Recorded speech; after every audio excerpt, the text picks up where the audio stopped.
Hi folks, I'm Alan Watt and this is Cutting Through the Matrix on the 18th of October 2020, and I hope you're all hanging in there as we go through, well, we're actually down the throat, not just in the mouth of madness, but down the throat of it too. And we're somewhere way down low, we'd rather not be, obviously.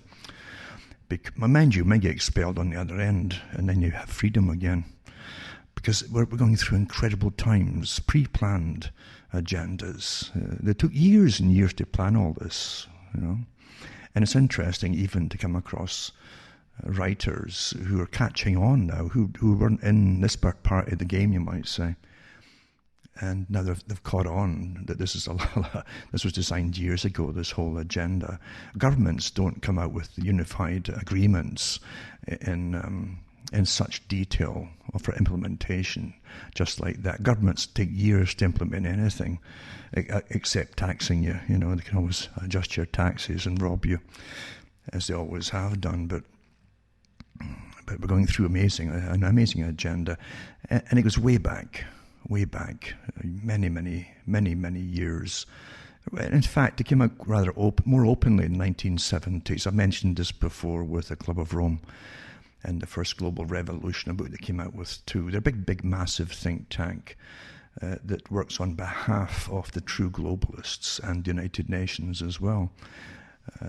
You've got to understand, the world is not run by your politicians. It really isn't. They can hire these politicians a dime a dozen because they're psychopaths. They have histories, not pleasant histories generally too. They're all blackmailable, and they'll all do anything they're told to appease their masters and their paymasters ultimately. And it's not the public that they serve, and that's the truth of it. That is the truth of it. And it's not just recent either. It's been on this way for an awful long time. You can't go through history without shaking your head until it's ready to fall off, you know. That must be COVID. But the thing is, you keep stumbling across these incredible admissions that are in records, governmental records, from different countries. That really, I mean, you understand, you're going through a whole lockdown of a whole planet pretty well. All unified, as they say, lockstep from the Rockefeller plan 2010. They mentioned that term, but it was much older than that. But you've seen it before. You don't realize you've seen these things before because you weren't alive then. maybe some of you are lucky enough to be well over 100. But when you look at the huge agendas of change on the world and power plays, and treaties that bound countries together so that they go to war collectively against other potential enemies. They might have been their friends yesterday, but they might have discovered gold on their land or something. So the allied nations would go and invade them to make sure they didn't squander the gold, you know, inappropriately. And that's the kind of things that history's really made up of, you know. The history of England is interesting, like most countries. It's interesting when you look at the machinations that went on in history. They call it the Dark Ages at one point, a bad name indeed.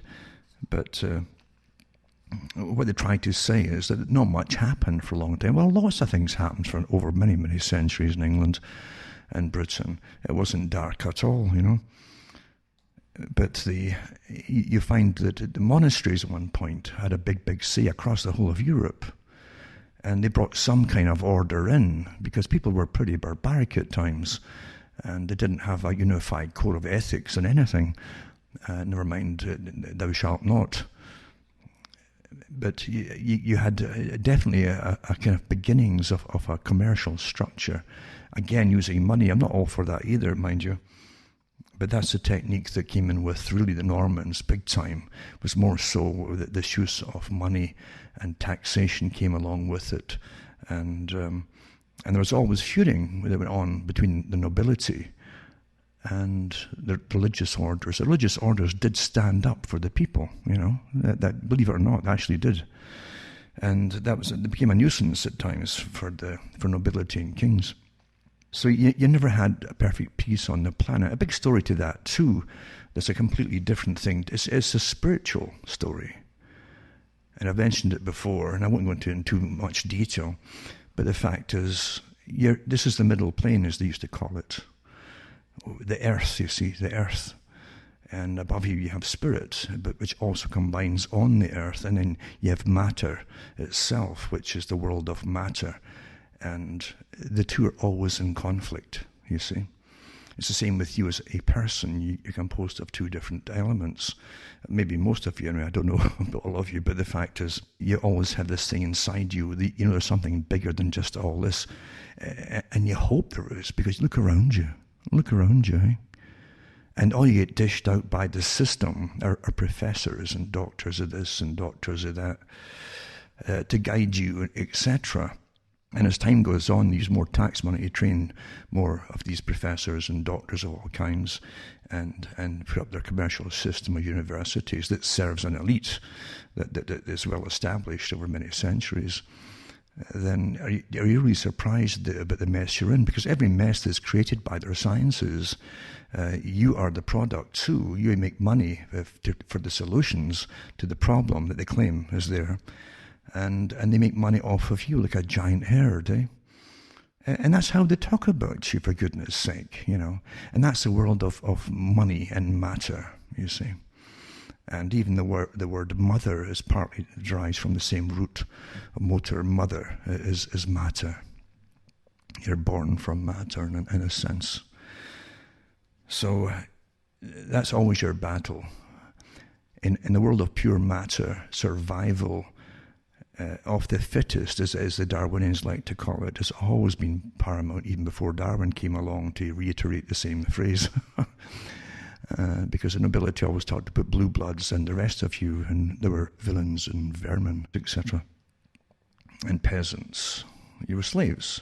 Serf is just another word for a slave, a form of slavery. And the world of matter, you're trained in the world of matter, more so through the 20th century and really speeding up to the 21st century, where now they teach you to worship those with the most coinage, you might say. And that's all you'll see about celebrities, of all kinds. You have a massive machine that creates stars from musicians to whatever actresses, and also stars of science now. They give you these front people and say, these are geniuses, like Carl Sagan thing that was meant to influence a lot of folks' minds. And they present them and really produce their shows for them, and they make them stars, and you'll follow the stars. And so their opinions become yours because you're just a silly little serf, and they're obviously a genius according to all the newspapers. You never catch on. You really never catch on. Most folk never catch on to this system that they're living in. And it's sad. That's terribly, terribly sad. They want.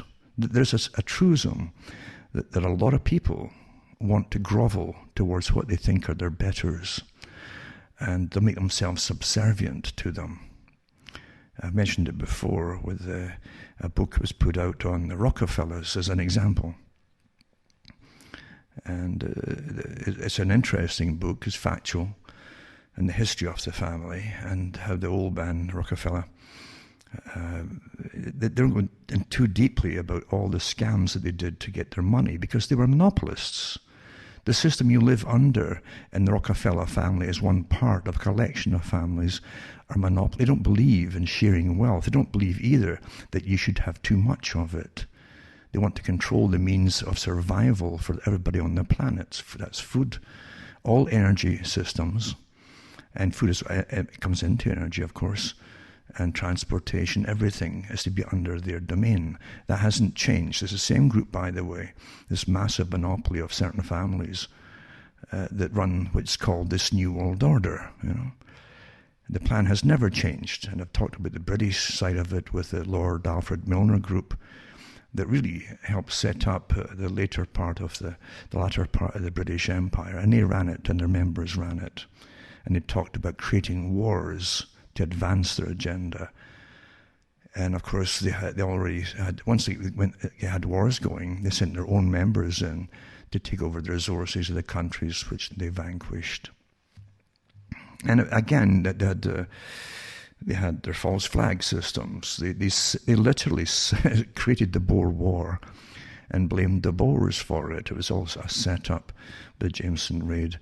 And it's explained by Carl Quigley, who did a lot of he got access to the historical records of the CFR, Royal Institute for International Affairs, that there was a next stage of the Milner Group and the kindergarten. However, it hasn't changed. They don't believe, like old Rockefeller believed, that competition was a sin. And so he was literally annihilating everybody else that was trying to get into the energy business of oil and gas and even kerosene, for instance. Everything that you needed for light or heat and so on, he was taking over. And it's a religious, he really meant it, that competition is a sin. You understand, of a certain particular religion, these characters, and they're put on the planet to dominate everybody else that doesn't have the common sense to wisen up and see for what it all is. You really don't have much of a chance under this system. And what you're living through today is the next part of the agenda. They've been hammering you for years. When they hit upon the climate scam, remember, I've gone through these talks. I noticed that there's a Dr. Coleman. He's one of the guys who in the last few years or recently has caught up to the old talks that I and others have done years and years ago on this agenda. And yeah, I think he's using some of it too from archives, but he's seeing some of it. It took years and years to set up, as I say. But it's not just this part of a system. As I'm saying, this is a continuation of a long-term agenda. But he did talk about the talks I gave years ago on the Club of Rome, and what they said they were tasked to do as a think tank, a massive think tank. Now, don't forget who the members of the Club of Rome are. It's the same members that gave you the population bomb, Paul Ehrlich and so on. His wife was also a founding member on the board of the Club of Rome. It's a small world when you get down to it. You see who manages so many different think tanks and aspects of the same big agenda. But they also had the coming ice age years ago before that too. Then the global warming scam. It's all a continuation of how to terrify the public to give up your rights. And that's what the Club of Rome said they were tasked with. They find something, some excuse, so that where the folk would see it as almost reasonable to give up all their rights to be guided by the elite, and to basically, which is really a depopulation agenda, and now under the guise of sustainability, because they said that man would be the enemy, and that would fit the bill: plagues, famines, and droughts, and so on. Meaning man-made, anthropogenic, right? That would fit the bill, and so man would be the enemy, and that's what you've been hammered with for years and years from all. And this conglomeration, these conglomerate media associations that own all the different information, they're all on board with the same agenda, hammering you for years and years and years. It's all your fault, yada yada yada. And they couldn't get us to stop eating and stop purchasing things, and so bing bang, you get the COVID. So that was obviously plan B, that was set up years and years ago to fulfill the big task of bringing in sustainability and austerity, you see, austerity. And when you're into the global reset and the fourth global revolution, it's spelled out for you in black and white what I'm talking about for sustainability, and you've got to go into less consuming, and eventually, of course, they want to, as I've said for years, eliminate high protein diets like any kind of meat eventually for the general masses, not for the elite. And so you're living through a huge agenda, remembering too that there's a generation now, a lot of them in the streets actually, who are so skinny, but they literally are they're activists for Extinction Rebellion, being trained through their college, even from their early schooling, to be radicals for this, you see. They don't know that. They don't know they were trained deliberately with their minds poisoned, so there can never be no debate ever with them on anything, because they're indoctrinated. This is what you get when you get indoctrinated children. They become indoctrinated adults, and they become terribly dangerous because they can become homicidal, and that's what you use for revolutions. And all revolutions, as far as I'm concerned, are run by the same select group at the top across the world. Now, I said too that you couldn't have the BLM protests at the same time with Antifa going around threatening folk in the streets, and no one's coming to the rescue of the ordinary citizenry at all. You've got mayors calling them off. They're well paid and funded, and they're put in their place by the same characters. They're bringing you the world austerity that you're going into, and the world lockdowns, by the way. A small group runs the world, really. And the answer is not just to keep fighting the facts, because facts don't matter. I gave the new normal talks back in the 90s. They would give you new normals. Everybody's picked up on that one. And I explained to them that they always give you new normals. It was on a show I was on, and I came out with it. It was on international radio at the time.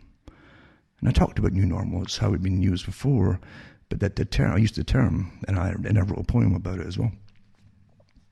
And that's how they do it. They give you new normals, which are new realities, you see. And any reality becomes normal after a little while. And I was thinking about that, and I thought about all these folk there. Yeah, you've got all the paid protesters, the leaders, who get pension plans and the whole thing, by the way, but for doing what they're doing, because they work for big foundations and intelligence agencies. Their followers don't know. But you definitely do have a written off generation. And again, we've been through the generations Ys all the way to Z and so on. And written off in a post-working society. They're going to have to be given universal basic credits for a little while, mind you, a basic income, for a little while, but not forever, because you're supposed to go down the tube, and you're supposed to eventually, I'm not kidding you, this is like Logan's Run, but you're supposed to eventually start to, and you'll see it. You're going to see people volunteering within the next 15, 20 years to youngsters for euthanasia to save the world. But we've already had, I remember giving the talk many years ago, I said, you'll shortly see youngsters coming out saying they'd like to be sterilised to save. We've already had that happen. But now it's the next step. You'll see that happening, no doubt about it. Because you can indoctrinate the youth by incredible techniques today. You know, they're so well understood, well perfected, the techniques of indoctrination. They can literally wrap your emotions around in like a spiral until you'll be delighted to help the world and get your photographs, maybe even interviews in the newspaper before you're sacrificed in some way or another. So everything that's happened has happened and eons gone by with sacrifices. King for a day. King for a day is awfully important, folks, because those who rule the world have much more inside of them than you'd imagine. You certainly wouldn't like what's in them if you really understood it. It isn't just psychopathy, it's the symptoms of psychopathy. I've mentioned this before. I've also mentioned if you go into psychopathy and you line up the signs and symptoms, you can also get the similar signs and symptoms of someone who's possessed to a certain extent. There are different kinds of possession, you understand, and harassment. But when you get real possession, and when you get perfect possession, they won't act out as though they're just going to scream and do crazy things and so on. That can happen too, but they can be very calm, in fact, and very powerful. But at the same time, they can stand back and help. Not just plan wars, but order wars and slaughters across the world. And they'll validate what they're doing in almost scientific terms of necessity, you see. They're very believable, and that's a technique of a psychopath, believability. Great manipulators. And often they're likable too. It can be hard to hate a psychopath, even one who has decided to have wars, which you'll do the fighting for and the dying for, and the folk on the other end of it will be dying too. But but they're quite calm about it. The Kissinger type jumps to my mind, and others of his ilk as well, and the late Brzezinski too. These characters are definitely, there's something beyond just simple psychopathy there. As far as I'm concerned, that's my opinion. But when you're close to some of these people, you sense it. You'll sense something otherworldly about them.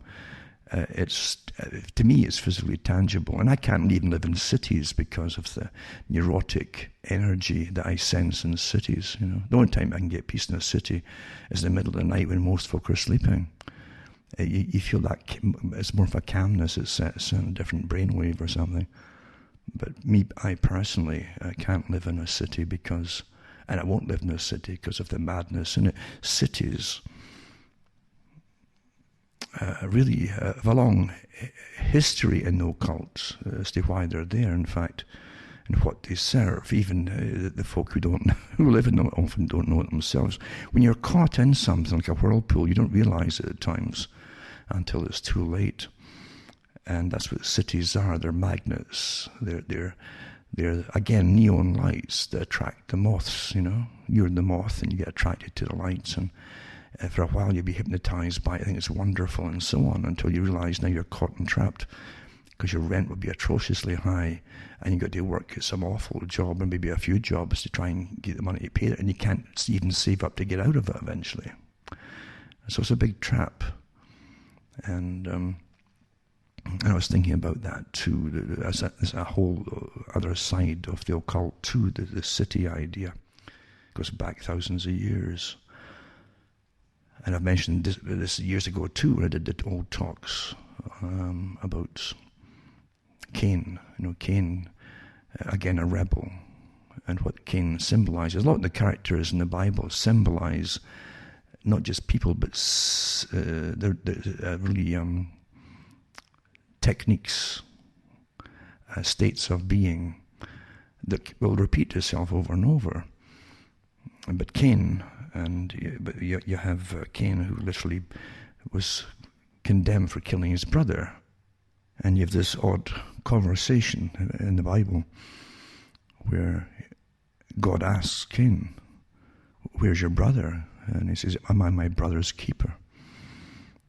So much more to that little statement too, of what it really signifies, because the system we're in is an evil system. I have no doubt about it. This system of the material world that you're sunk into, and you're taught to worship the richest folk on the planet. They make them stars and celebrities, and folk will grovel in front of them, just like, as I mentioned before, Rockefeller, after he had the militias turn on the strikers in their tents and machine gun them, families, when the miners were striking.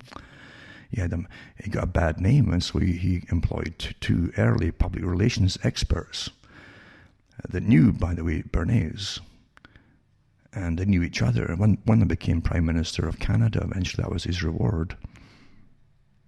And they remade Rockefeller to be a benevolent character who went round the miners to help. He went round with publicity campaigns, some of the miners' houses, these shacks they lived in, and sympathized with them. And the author said it's so sad to see the ordinary people who'd been abused, and a lot of them killed, the relatives and so on, groveling. They kowtow, like they doff the hat type of thing. They feel humble in front of this powerful, wealthy guy. Already, that's the power of the personalities that they give to oversee the world. They're demons, these characters. That's what they are. There's no doubt about it. The public relations campaigns that they do can convince the people of anything, but people a lot of folk will kowtow. You should look them in the eye, for goodness sake. You don't doff. It's like kneeling, all this kneeling stuff that they're trying to train you to do. You don't kneel for any human being. It took us centuries to fight that. Centuries to get off our knees. And so slickly, you've been throughout the old guilt complex. It's got nothing to do with reality. That try to train you to don't get on your knees for any human being. Huh? It's so that you folk have no idea of the psychological warfare that's played on them by teams and teams, like panels of experts, huge think tanks dedicated to each part of this agenda. Not just the COVID idea with the SAGE group in Britain and their Psyop warriors that work with them, and that's all been published by the groups in the SAGE. They were telling the media to intensify the fear in their stories, writing about to try to exacerbate anxiety in the public so they'll comply with orders. Can you believe that? And you're going to do it all again, back on your knees. Okay, Massa. No, okay. Folk have to redeem some dignity. At least some of them. Most won't. I gave these talks many, many years ago. That most folk literally will give up everything for security. Not just me, other people did. Bill Cooper did it too. Where they would give up freedom for security. And a lot of folk, he said, would love socialism. Because you don't have to think about anything. You have no big decisions to make because they're all made for you. And that, of course, is what the New World Order, the whole world, the global reset idea and the Fourth Industrial Revolution, is a cradle-to-grave monitoring system. And you won't have a thought of your own pretty well. Maybe the most you'll have is what movie to watch. That's about it. But everything else will be made for you. Where you can go that day, how to get there from your home to that place. Will you be allowed to go out at all? Because you understand the COVID is not supposed to ever go away. And Bill Gates has already said, and others to follow. What do you think he means by that? This is your whole life under a form and an excuse by medical tyranny. It's a beautiful tyranny, really, isn't it?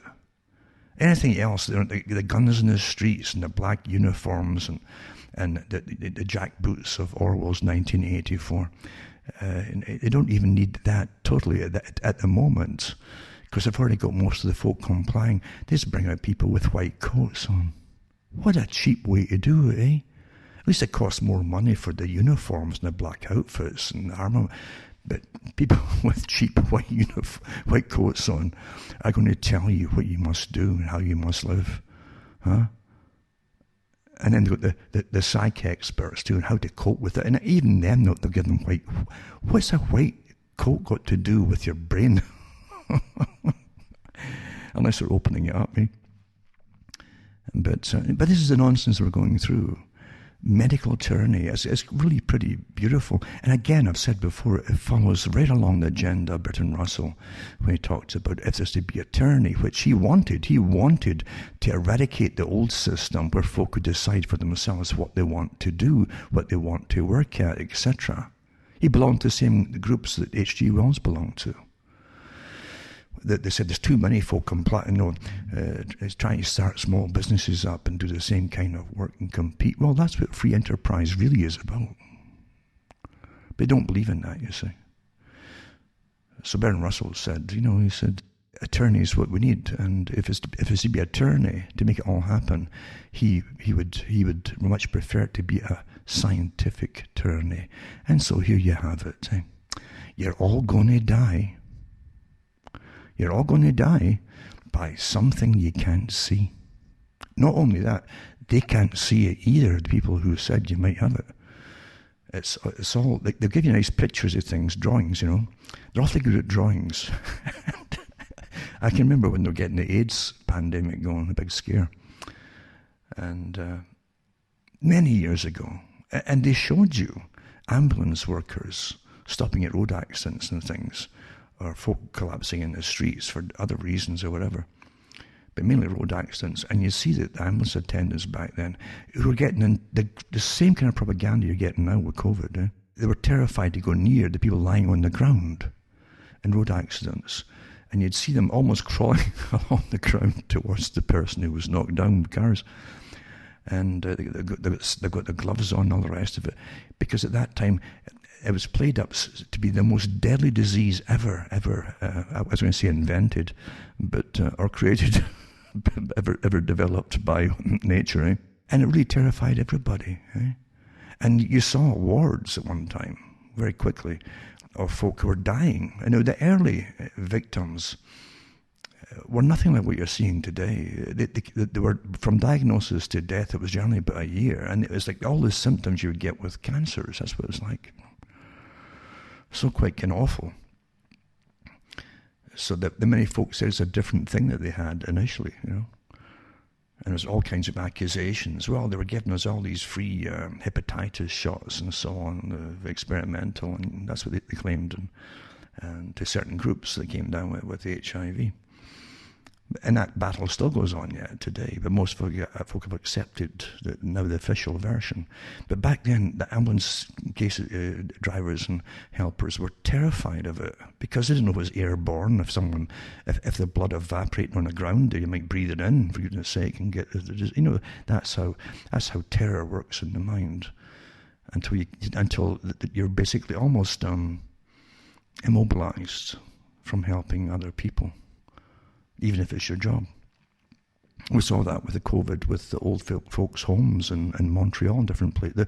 The staff fled eventually and left the patients. So that's what terror does. So it's well understood how, by the medical authorities and those who run everything, how effective it can be, an unseen disease. And I don't think they've given us a drawing yet, though, of the COVID. Oh, they have. All you see is like these old sea mines used to get. And I guess they still use them, like balls that would float in the sea. Steel balls, basically, filled with it, packed with explosives. And they had spikes all over the place sticking out of them. And these spikes were detonators, really. They'd get driven in by the impact hitting a ship. And they would ignite, and boom, up goes the mine and the explosive and the ship. And that's really what I think they got the idea from the COVID from, the same kind of idea. But they've given lots of the same pictures. It's always the same kind of picture that they've drawn about it. They haven't shown you a real thing, but they've shown the pictures that they've drawn about it, and they've all these theories of how it works and so on. But with the HIV one, they literally said, the top experts, and it says, we really suspect that this virus has the head of a bacterium and the body of a virus, or maybe vice versa. But they showed you this picture. It was like something in a horror movie with eyes and everything. And that's what terrified the public into compliance and to the so-called safe sex things and so on that were going on. But that's what they do. They give you nice drawings. It's the same with all the different moon landings they showed you. I can remember watching one of them, and one part of the craft was left going round the moon, supposedly, and the rest of them went down in the little capsule part of it, and then that would blast off a segment and go back up and reunite with a guy that was circling the moon, and then they join together and go back to the Earth and so on. That's how it was supposed to be. But so they explained all this, never mind the flag waving in the wind, which shouldn't be there because there's no atmosphere in the moon, but facts don't matter when there's big agendas. But you also saw the ship going in towards the moon after it separated. And I thought, well, if that guy's still in orbiting the moon there and part of the craft, who's following them down with the camera? Because you saw it falling right down, And it was years and years later before they admitted it was a simulation. Well, why would you present it as real if you're giving us drawings and simulations? It's the greatest way to con the public, though. And, it's to make them... Make you what? Why not just say we can't follow it in because there's no one to follow it in? Why lie to the public? Once you start lying, you got to start questioning everything. And the same with the AIDS one, half virus and half bacteria. And they gave you half the page in one of the daily tabloid papers in Britain. So you opened the page and there's this big monster staring at you. This was the AIDS thing. This thing that's going to devour the world. And the World Health Organization had all these statistics again, even then, I think it was before Neil Ferguson came out with his computer systems and that. Maybe not. Maybe it was on the go then too. But they had it worked out the percentage of folk who would get it by the year until literally about half the planet, maybe 3/4 of the planet would get it and maybe even perish from it by year 2000. But Yeah, so there's nothing new under the sun. The techniques to terrify you are awfully good. So they studied that, and they did all these, for years and years, they kept putting out circular little studies, and would you fill this in, and are you terrified of ever catching this or that, and what do you think about it, what's your opinion of it, or yada, yada, yada, So they can actually judge your stress level. It's much better now with computers. They get instant feedback from people all the time who are quite happy filling and tick off boxes for every possible reason. They don't even know who it's from most of the time. They just do it. I guess they're trained already.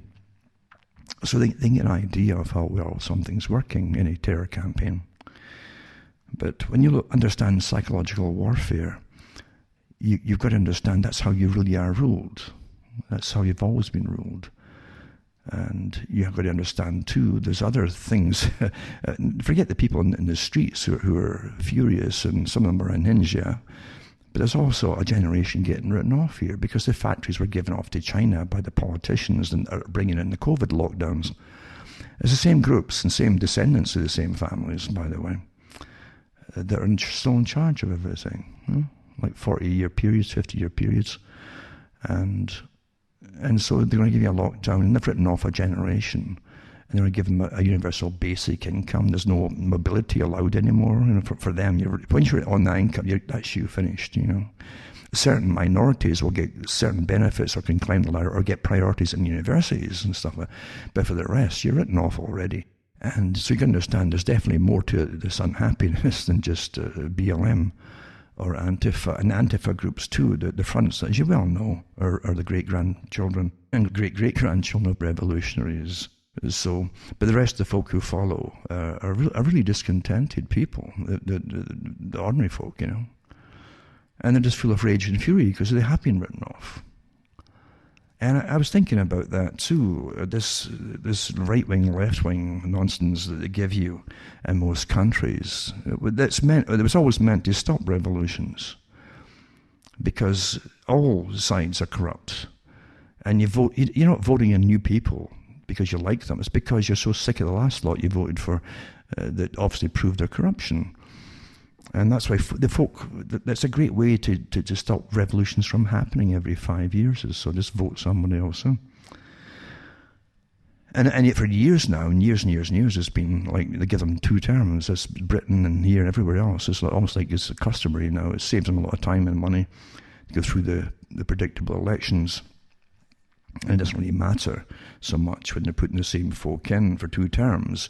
It saves them retraining another coterie around them that work with them. It's much more efficient for them. Everything's about efficiency on behalf of those that rule and own you. And they talk quite openly about owning you, all the big rich folk on the planet. That, again, are presented as somehow stars. They have the right to decide how you're going to live, because they're rich, you see. That's it. I mean, do you think Bezos and all these characters, do you get a chance to vote for them in anything?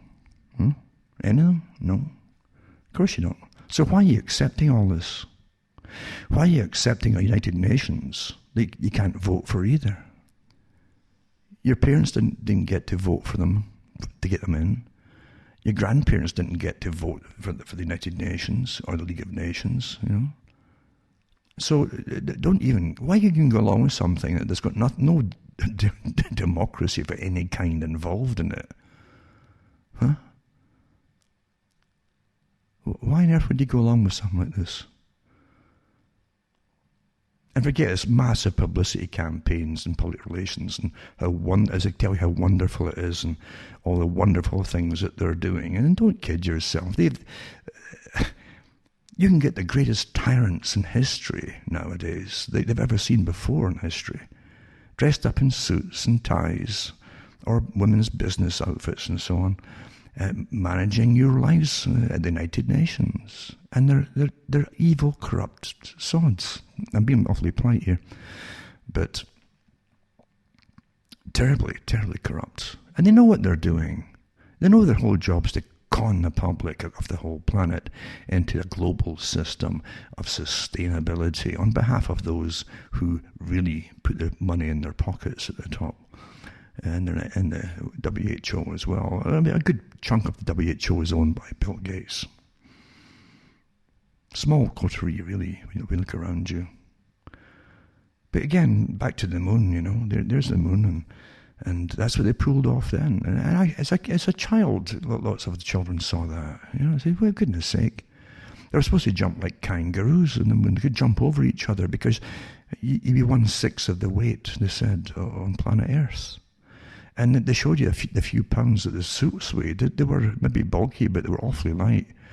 So you wouldn't get hampered with the suit. Well, no, these folk were not jumping high at all, They said if you had a golf ball on the moon, it would just go sailing way out of sight, maybe miles away, maybe before it landed. That didn't happen either. But facts don't matter when there's big agendas. But look at this. Look at the money and the whole world sat up to watch the moon landing. And the preparation for it took months and months. And I think in Britain they had the head of the observatory for the London, for the Royal Observatory there too. And it was a Moore, I think his name was it Patrick Moore? And even he asked pertinent questions when eventually the Britons, it took a few years before they got to see the guys that went to the moon, and he asked some pertinent questions and they couldn't answer him either, like why was there any stars and things, just little things that but anyway, this is what you're ruled with, eh? This is what you're ruled with. And then at the same time too, as they're lauding this moon thing, they're teaching children to go under desks in schools, so they'll grow up in this thought of fear. But their governments are taking care of them. If those bad guys want to blow you to smithereens, your guys are going to tax your parents big time to get better missiles to blow all them out of the planet, and then you'd all go up in smoke. But at least you had the satisfaction that the whole planet was gone. That made a lot of sense. But that's what they kept folk going with for years, and generations grew up with that too. And psychiatrists made a fortune, and therapists, come in and tell us your problems. And all these folk would come in there, and they even had little groups, grief groups, before anything happened, in case it ever got blown up. I was wondering what would happen if we all got blown up tonight. I had the same thought, and they'd share their experiences. They don't pass information, they share things, Very communistic. But that's the world that you're brought up in, and you're taught that this is normal. I mentioned before the movie called Threads in Britain, but it's a documentary came along with it where they interviewed the guys that were in charge of not just the military but the police for the whole of Britain, and what they would do during. I said, oh yeah, we'll follow this to the letter, just like the movie, and shoot folk in the streets if you were out there looking for food. And this is after a nuclear war, if it ever happened, eh? And again, you're taught that that's normal. Are you getting the picture here? Government, in a sense, exists to supposedly stabilize into a system the chaos around that you'd have without government. And long, long ago, it lost any pretense of that when they went into overlords, you see. And once you have overlords, then the greatest way to do it, not just to bring peace and security inside the nation, is to, look at this folk over there, they're going to slaughter you unless we're here to defend you and save you. And so off comes the tax money again, and you got whole tiers of bureaucrats in uniform and outside of uniform, all working for military organizations and so on. And then have psychologists, because you've got to have the mind control guys and behaviorists and neuroscientists. And how can you use them to keep the public being more efficiently working towards you, the system that you're designing and the changes you're bringing in too, how you, without falling apart. So they do their best to make sure they can manipulate the minds of the public without the public being aware that they're being brainwashed and manipulated. And we've had that our whole lives long, and so did your parents before you too, and grandparents. It's so amazing when you go in, as I say, to Bernays, this guy, they made him a star. Edward, the nephew of Sigmund Freud, who supposedly used his uncle's techniques of understanding the subconscious, almost the unconscious, but subconscious drives, the things that drive you that you're not really aware of and all that, and harness them into advertising and techniques to make you... Remember what you're getting at wellness, oh, how is your wellness today? Oh, I don't know. That all comes from the same techniques that Bernays was into as well, and Freud, etc., where they would replace real happiness or contentment. Contentment's a more realistic term that you should strive for. You'll never get fully content, but the thing is, contentment is better than being manically happy all the time and on pills. Because they try to say that if you're not laughing and out playing and having lots of sex, then there's something wrong with you. And they've trained a whole generation, actually 2 generations, that was the normal, all from Freud's nonsense. Even though Freud said he was there to destroy the system and destroy society coming in the boat to New York. And folk don't even know the story behind that. But anyway, and he really meant it. But there's Bernays, the nephew. And Freud, again, had the Oedipus complex, but it wasn't so much his mum he was into, it was Bernays' wife. But it's all in the family with these characters. But you'll find that Bernays it became like an advisor to governments, not just one, a few different presidents. And he actually used governments to his own advantage. He even set up a company, a film company, like Pathy News, that was shown in the cinemas, worrying about the terrible dangers of communism taking over one of the Latin American countries. It was Venezuela, where it was. It's where the Great American Fruit Company was stationed, a big US or New York company. And the country had voted in a president. And Bernays and all the shareholders were worried, you see, that oh my goodness, they might nationalise the company and start to keep money for themselves, for the country, for goodness sake. You can't have that. And so they used the US, they got the US military to go in and overthrow the president had been elected. That was years ago. And that's what he did. And the public didn't mind because they'd seen all the different newscasts that he'd made before, preparing their minds for it. Oh yeah, if I got that, he's over there, it's overthrown. It wasn't communists. It was just that the people wanted more of a share in keeping some of the money from their produce in their own country. And anyway, that was Bernays. And he was so effective at it that President Wilson, that said he got elected when he said he'd never bring America into the World War, the Great War. It was on the go. And because he lied, naturally, because that's why they picked these guys.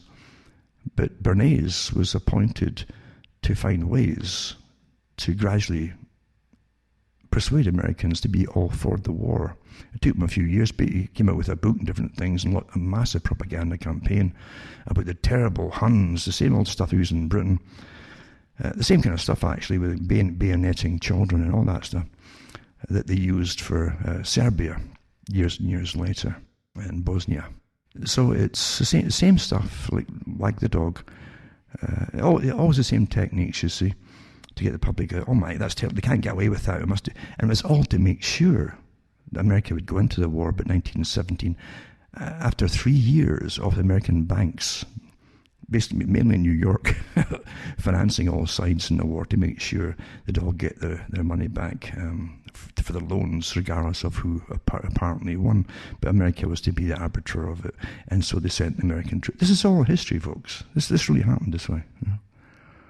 So much so that Bernays put a book out under propaganda and public relations that he renamed it Public Relations. It sounds better than propaganda. Boasting about how he and teams of folk that were employed under him got America into World War I. That's how cocky they are, you know, these psychopaths. You know? They love to boast, don't they? But that's what you're living under. And so people had grandparents that fought in World War I. You know, they're all dying off now, all the grandchildren. But yet these guys went off thinking they're going to have to fight for the good of nations. Britain still doesn't know why it went, really. At least the British folk don't know, and so on. There was definitely some stirring powers, but you see France on the border of Germany, sure.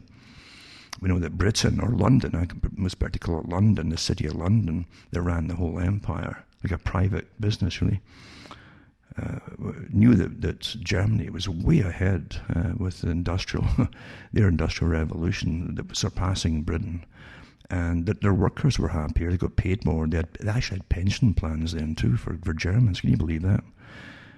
Before World War One broke out even. And they brought in social credit systems too for welfare and all that. Britain was still called the poor man of Europe. There's nothing for the peasants in Britain. And it showed in the work and so on. It went down the hill, and Germany was out producing them. So they wanted to rectify that problem. And that's what they did, to get a war going with Germany. There's no doubt about it. That was a big part of it. I've mentioned it too, that there was a good musical, believe it or not, a musical kind of parody on World War One, to show you, it was a satire, to show you the farce of the wars that you're taught to honour, right? Like World War One, and one was called "Oh, What a Lovely War," and it shows you in sing-song form the outbreak of war, and it's hitting England, and then people are at the beach. They're at Brighton or somewhere, and they open up these recruitment offices, and they're all happy singing these recruitment songs, which literally were churned out by the propaganda machine from government. You always get this kind of stuff. Today, it's Hollywood in the States, and No One Left Behind sort of movies and that kind of thing, getting youngsters all keen to go in. But back then it was songs. They churned out the songs and stage plays like you wouldn't believe. And little ditty songs, little hooks in them, little chorus type hooks, so you start singing along with. And it was right down to the kinds of shells that you would meet in the trenches that would go above your head. Some of them whizzing, like circular, almost like fireworks. Going out, and these ones had names like whiz bangs and things like that. And they named the songs after them. It's all jolly good fun, don't you know? And everybody initially in the movie, I think, was called Smiths and things like that, because they're showing you that the ordinary folk were the folk mainly who were going in to get slaughtered. It was, and you have to see satire and really, I guess, measured across much better than so-called poignant movies where they show you the emotions involved of the people involved and so on. But they never turn around to how ridiculous the whole thing is in the first place. But in Oh, What a Lovely War, they actually have little scenes in it where you see the producers and the folk who have international investments and armaments and so on, talking about some of their factories getting blown up in France next when Germany or Belgium and so on, and how they're putting lodges of complaints and by their lawyers to the British government for blowing up their factories, and they would get recompense for it. This is what wars are.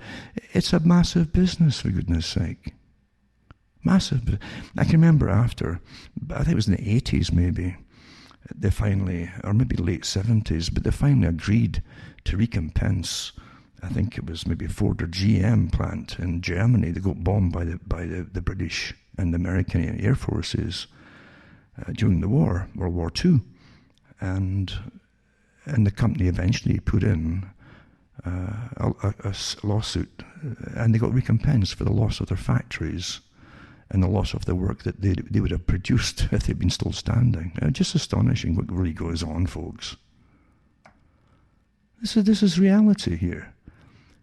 You're run by evil tyrants that employ the best minds. I mean, as far as IQ levels go, it's nothing to do with intelligence, really. There's a difference. I shouldn't say IQ. I've met people, like con people at the bottom level, who are sharp as razors. They can see through any scam before you open your mouth. They can read you. A good con man will read you like a book because they're psychopaths. They don't have to work at it. It just comes to them like a gift. But if there's nothing from you that they want, they'll chat quite openly about what they do and how they do it. And any topic that comes up to do with pod, they can see right through scams and how to get more welfare money, and they can reel off laws that you've never even heard of. But when it comes to any academia, no. So they wouldn't. You wouldn't say that. It's a kind of strange parallel intelligence. It's a different type of intelligence.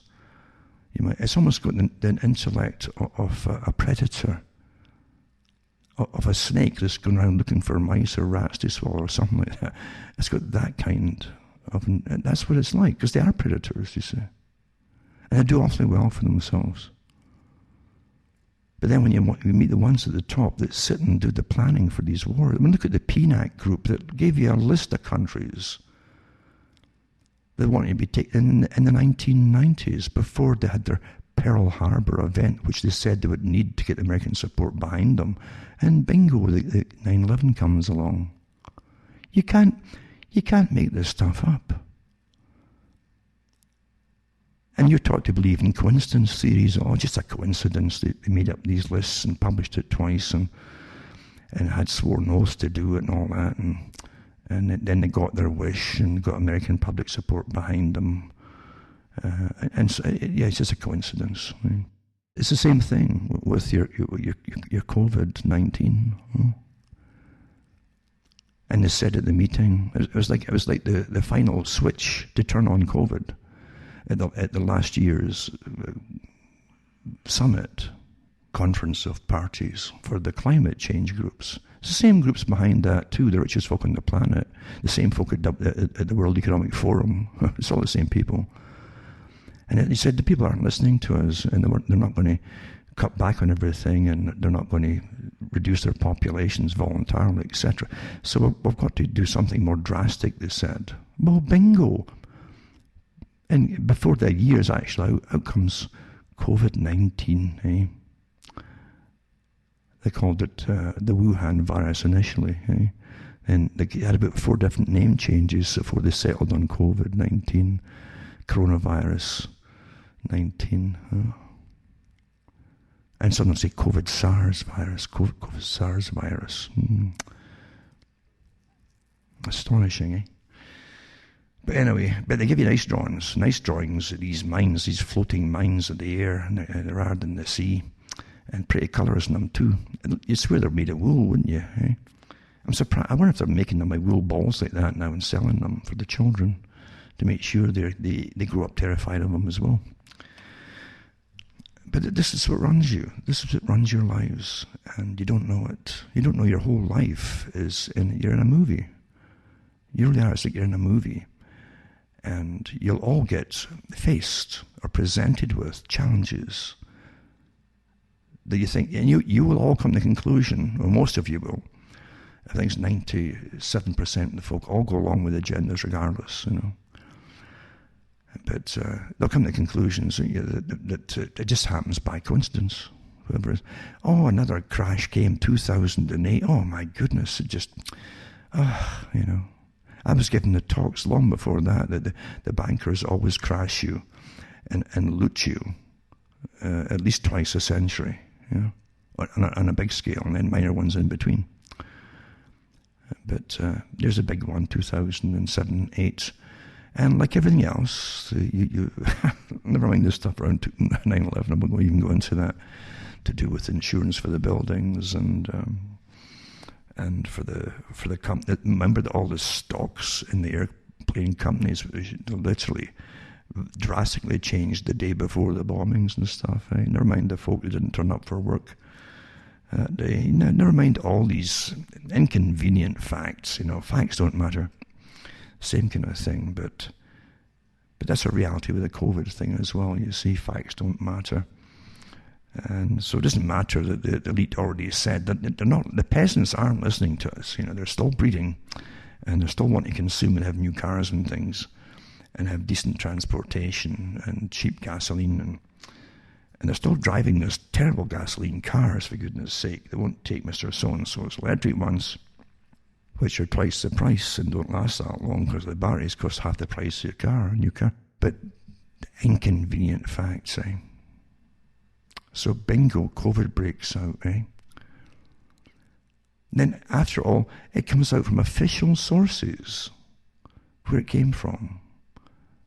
We find out where a coronavirus was given to that lab over yonder. to continue with gain of function, to make it more virulent and deadly. By the same characters that are telling you now to wear face masks and you're not going to get out your houses with a immunity passport. You can't make this stuff up, folks. Obedience to authority, eh? Isn't it astonishing? Isn't it astonishing, eh? You could shoot holes through all the excuses you've been given that even contradict themselves from the same sources. Don't wear masks, you don't need them.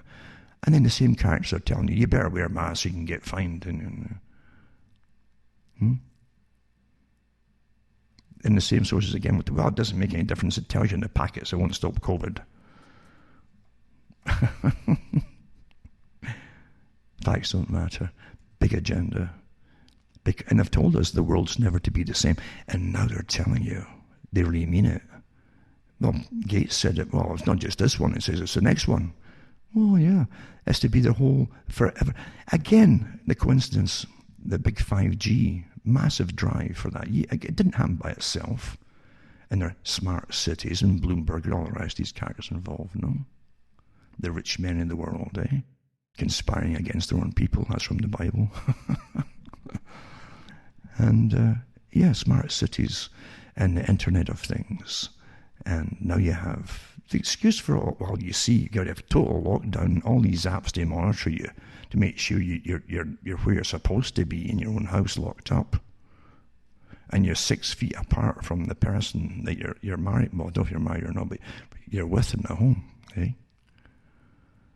In the home. I guess now you're going to get beds that are going to be, maybe even bunk beds, so one will be 6 feet higher than the other, eh? Maybe due breath might rise upwards. All these technical details to work out. But the fact is, you're all getting brainwashed into a whole new way of living using terror once again. The terror of war, the terror of total bankruptcy, starvation, all the things that come out of real wars are being folded up into COVID-19. And food is going to run out because they want to bring you to your knees, folks. Like any major world war, because it's to bring a global system in. The globalists were unhappy with countries wanting to break away from these conglomerates like the European Union. Terribly unhappy about it. They didn't get a completely unified Americas yet. The same CFR group that drafted it up and boasted about it. We drafted up the plans for America and Canada, US and Canada, Mexico and other countries to join in too. They haven't got it all. They haven't got their parliament like they got for the European Union. They haven't got one officially set up for the Americas yet. Because there's resistance again. So bingo, the same globalists that want to run the world and everybody in it, it's their right. They're taught, their children are taught, this is their right to rule the world. They don't get brought up reading the same newspaper as you do, or news sites. Listen, son, this is how the world really works. We've been running the world for an awful long time, and these fools don't know it yet. They're children. Yeah, that's how I talk about us. We're children, you see, because we're ignorant. And it's their right to rule the world, I think once there was a documentary out, a documentary called The 1%. I think it was made by the heir of Johnson & Johnson. And it was a good documentary, about 2006 or so. It went into some of the families, rich families there, touched on Warren Buffett and others as well. And it's interesting to go through, see things from their point of view and from their perspective. And it was interesting because you're talking about, it wasn't for all the things that his families and the family's wealth are into. But what was interesting, they showed you one of these money investment managers that goes around these big families. And they're more powerful than the families because they get the investment money from all the different, they advise these people to sign on to them, and they decide where the investments go. And it can be billions of dollars and billions of dollars per week, literally, from stacks of families. And they decide where that money is going. Into countries, out of countries. They can collapse countries, they can build countries up. It was a side effect of the documentary. It wasn't really meant to be about that, but that's what came across. Quite fascinating. I don't know if it's still up there or not. I might try and find it. But that shows you how there's no, and they kept knocking down the sun as he's trying to bring up some valid questions about the damage they might be doing to societies and peoples. It doesn't go well with your game of croquet, and your drinky poos in the afternoon. Doesn't go well, with your butlers and your maids, hovering around, and everything's so spotlessly clean. This is a system that runs the world. It's worldwide, and they want a world government, and they want to eradicate individuality. That's what they've said over and over. The United Nations, I've read their documents on the air when I was on the radio for years, and I read their documents where they kept saying over the greatest enemy to world peace is individuality and individualism. Huh? And they're just a front for the elites. So you won't be individuals anymore. You'll be all standardized peas in a pod with the same opinions on every darn topic. And if you don't have the same opinions that's authorized, you'll be penalized with your social credit system, and you won't, in a digital economy, you'll be literally cut off until you will get on your knees to your masters and beg to be brought back in. That's what I really mean. This is where they're going with it all. Look at the newspaper articles or the news sites articles. These should be called newspapers. And they're all on board with this. Oh, yes, and they're all praising YouTube for banning folk that have any contrary opinion on the COVID, including virologists, epidemiologists, and doctors, and everybody's working with it, talking about it being a scam, and they're all getting banned. And if you print their stuff, you get banned as well. There's democracy in action. This is the future you're looking at here. Dictatorial tyranny here. No other opinions allowed. This is whoa, folks. You better get active very quickly here and start using that no word that I talked about in the late 90s. The smallest word in the English language, I said, that's so omitted all the time. And I gave a whole talk on it. I see someone else reiterated it and took it all recently. But you relearn that word and say no. And I gave the reasons why. I said, you've been trained to be compliant, to be nice to everything. Oh, yeah, okay, yes. Start to say no. And you'll see them getting thrown off guard when you start saying no. I'm talking about officials of authority. They're not used to people saying no to them. Because we're so nice now. I don't want to cause a fuss, You start saying no. Because then they have to start thinking, because they're not used to be. I might have to look in the rule book here to see if you're allowed to say no then, I'll go ahead and do it. You got to start asserting your authority and your own, and it's true, that old idea of sovereignty. You are technically sovereign unless you give your sovereignty away to somebody else. You are responsible for yourself. Government's job is not there to save you from anything or do anything to you, for that matter. I've got one article here. It's an article. It's so amazing to watch, and I have no time for any of the politicians. I think that the whole thing's a stage play, and there's no politician there for Americans, average Americans. There's not. There's no such thing as a lesser of two evils that's been played too, because even Donald Trump, I haven't seen him talk against this tyranny, medical tyranny that wants to put untried vaccinations that alter the DNA of your epithelial lining permanently. I haven't heard him speaking out against it. To the contrary, he was all for backing pharma and experimental medications and drugs and vaccines before he got into office the last time. It was in his speeches, if you bought to listen to them. He got backed by big pharma. But there are no good sides here. For the average person, there's no good sides at all. But one article they put in there was Well, can the military doctor that's really in charge of Trump dictate to the president? Like, and I came to the conclusion, says, well, the president's got the right, and here's I'll read it later when I find it, but, because I don't prepare these talks at all, really, but he said something like, to paraphrase it, he says, well, the president, like any other citizen, has the right to decide what goes in or doesn't go into his own body. Well, remember that phrase. So do you, like any other citizen. Huh? Are you getting the point here?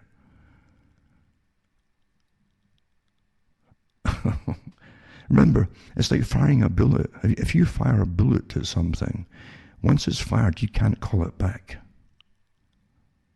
You get in the picture. Once they fire these shots into you and wait to see what happens in a year, 2 years' time or whatever, you can't call it, but you've done it. It's a permanent thing. A permanent change in your tissue. It's a genetic alteration. This is a different kind of vaccine, which they admit to. And you realize they've given immunity to all these characters that are going to pump it into you. I gave out the big PDFs from the governments, from Canada and the States and Britain, all pretty well identical too, obviously from the same source, giving blanket immunity to any effects, side effects, including death, to any age group and anybody. That's no, you can't go along with this kind of stuff. It's absolutely so. Never mind the fact that I won't see. There's no point anymore discussing and trying to argue the points of fact because I don't care. I don't care. This is an agenda for permanent, lifelong lockdown and control. Because they've already got a whole bunch of other vaccines you're going to have to take. You see? And they don't want you just having the right to say, no, I don't want that, including the flu shots. But a whole bunch of boosters and all kinds of different vaccines you've never heard of before, they want to get put into you for your whole life long. They don't want you ever to go back to a life where, don't forget the smart cities are designed that you won't have to travel outside the city, folks. You won't have the cars to travel outside the city. It's main transportation, public transportation for all you fools, agenda for the 21st century. I noticed that Dr. Coleman came up with it. I've been preaching that for years and years. It's the whole century, that all the different 2030, these are all parts of it. But the whole century spelled out no private vehicles will be allowed. Non-essential vehicles. And eventually, there's to be no private property. It'll be owned by massive conglomerates, a conglomerate of selected property owners, landlords, massive ones though, ones who own big chunks of cities, you understand. I remember looking too, over the years, during the big depression we've had leading up to 2008 and afterwards, and I know people in construction in the big cities in Chicago and different places, and they're building big high-rise buildings all over the place. Where's the money coming from? I mean, it's not like that the business is booming or anything. This is to accommodate all the folk that are going to come in from the rural areas. Because Agenda 21 is not going to have non-essential people outside the big cities.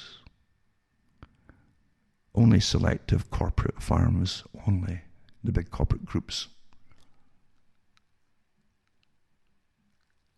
And that's how why do you think the agenda for the 21st, do you think that's just some sort of wish list for Santa Claus? These characters are way beyond, whenever they have massive teams working on things, and they all sign on to it, they mean it, they make it happen. You think the world's just stumbling down through time? No, they say it themselves, the future's always planned by them. Regardless of what you care to think about or believe. But just to finish off a thought, to do all the generation is getting written off. all the factories and all the related industries that went with the factories and supplied factories, all kinds of things, all gone by design under free trade to Mexico and China. I gave the talks on it, countless talks on it, years ago. And they knew they were turning into a service economy where you would only import things and middlemen would pass them around to eventually get to stores. And now you don't even need to store so much. Most folk are ordering things online. It's all planned that way. So a whole generation would have his workforce just written off. Or give them stay-at-home money, play money, basic incomes, just basic. What do you think basic means, basic? Huh?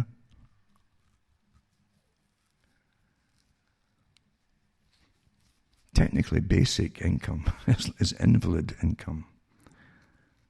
Basic, you see. In this system, it's like an able seaman. Huh? Again, back to Cain and Abel in a sense. But an able seaman has got all these limbs, looks like a mason, same kind of thing. And he's fit and healthy and so on.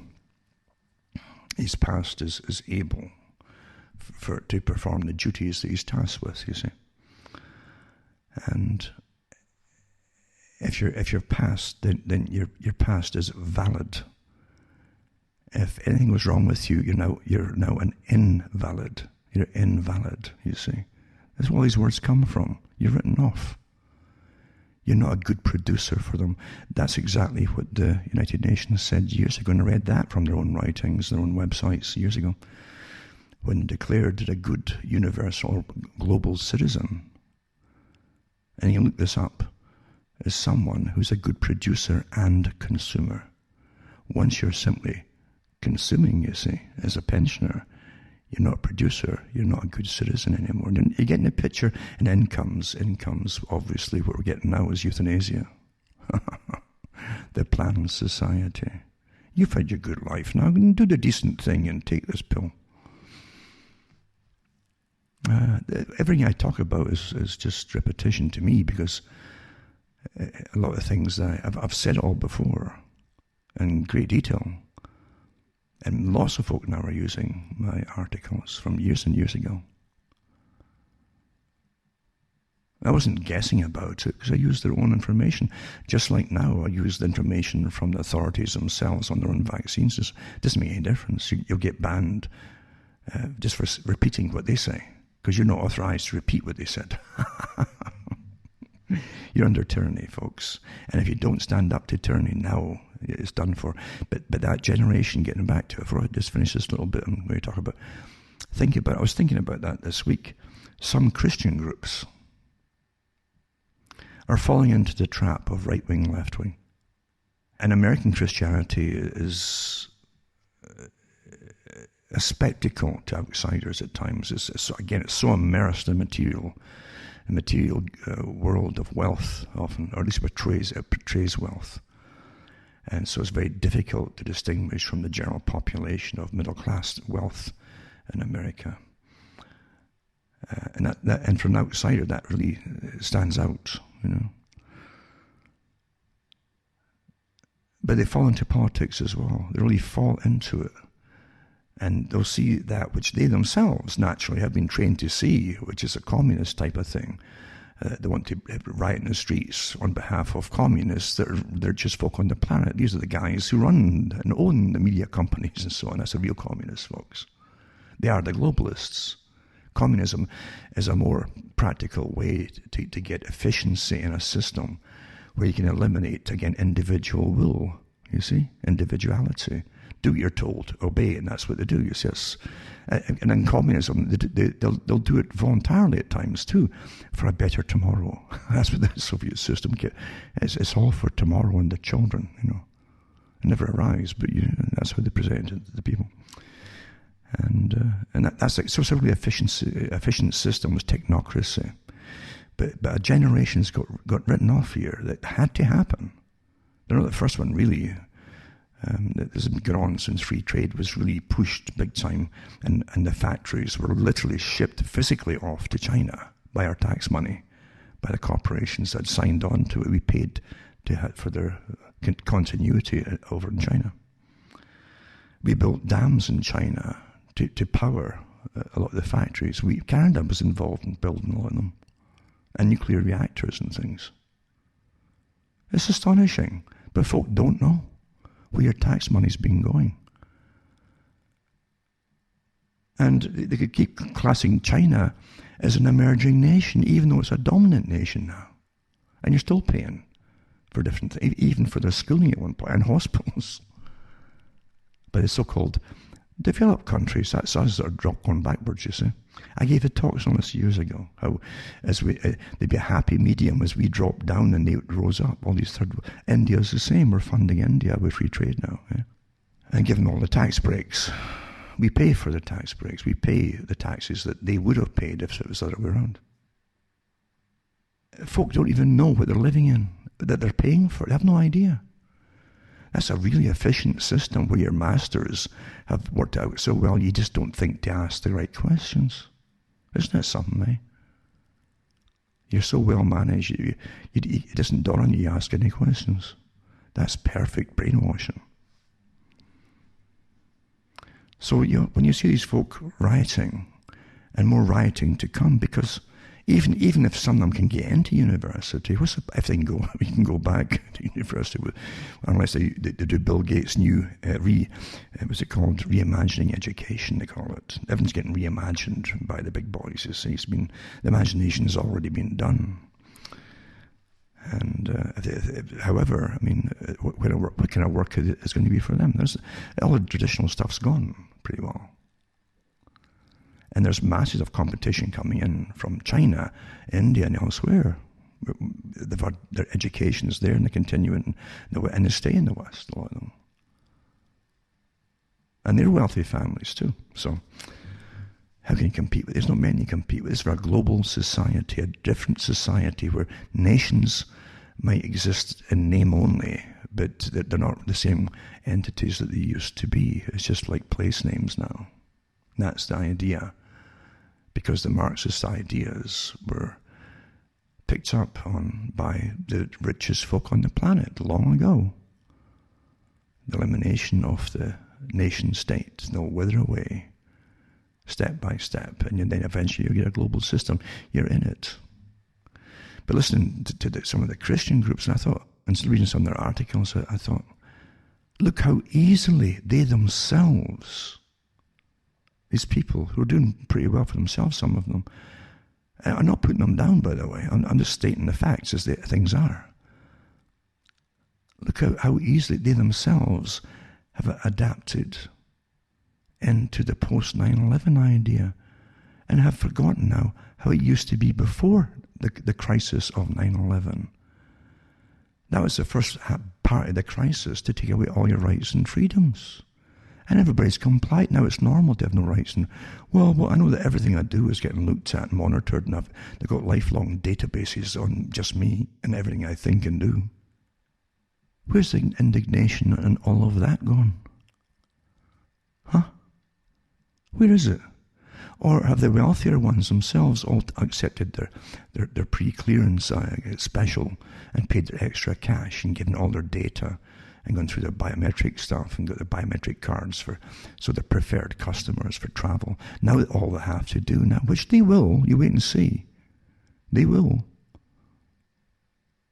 These same families, they'll get their special COVID or immunity passport, and they'll take their vaccinations and they'll accept.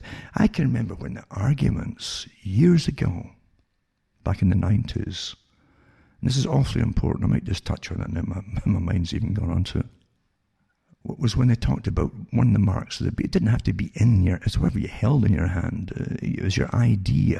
Anything which ID'd you in a purchase was evil. And folk held on to the end before they would use debit cards and so on that your masters want, because now all the stores are bought over for selling all your data and supplying government and agencies of all kinds with what you purchase and what you eat, what you, etc., etc., etc. Oh, by the way, under your smart plans, you see, in your smart cities, I should say, all that data is going to start to be used openly against you. Do you know what your weight is today? And all these, everywhere you go, you're getting monitored, watched, and even wearable stuff. I'll get into that. They're actually banning folk for, how ridiculous, talking about chips inserted into the skin. So I'll touch on that tonight. I've got articles even from The Guardian poo-pooing, the standardized handouts that they're giving to poo-poo folk to say the facts, even when the facts come from DARPA. Because facts don't matter with these prostitutes. And remember, add them all to the lists for trialing, public trials, to all these media characters. Add them to the lists for crimes against humanity, massive crimes. They're all complicit. They know what they're doing, and they know they're complicit. With their branding, professional people with all the same credentials, even higher credentials than some of the characters that are on TV all the time, telling you what to do. And they're poo-pooing these characters because they've got a different opinion, including the doctors that work with the patients. Facts don't matter. So add them all to your list, folks, because they should be. You've got to start dealing with. Justice has to be seen to be done eventually. Has to be. Because the horror that's been inflicted upon humanity already, destroying by design, the world economy for most folk. That's by design, bringing you crashing into what their plan for austerity, which they said they're going to bring in for years. You ever seen, well, how would they do that? Well, bingo, they've done it, folks. You're here. Absolutely here. But yeah, getting back to the middle classes that are back into the left wing, they've all adapted from 9/11.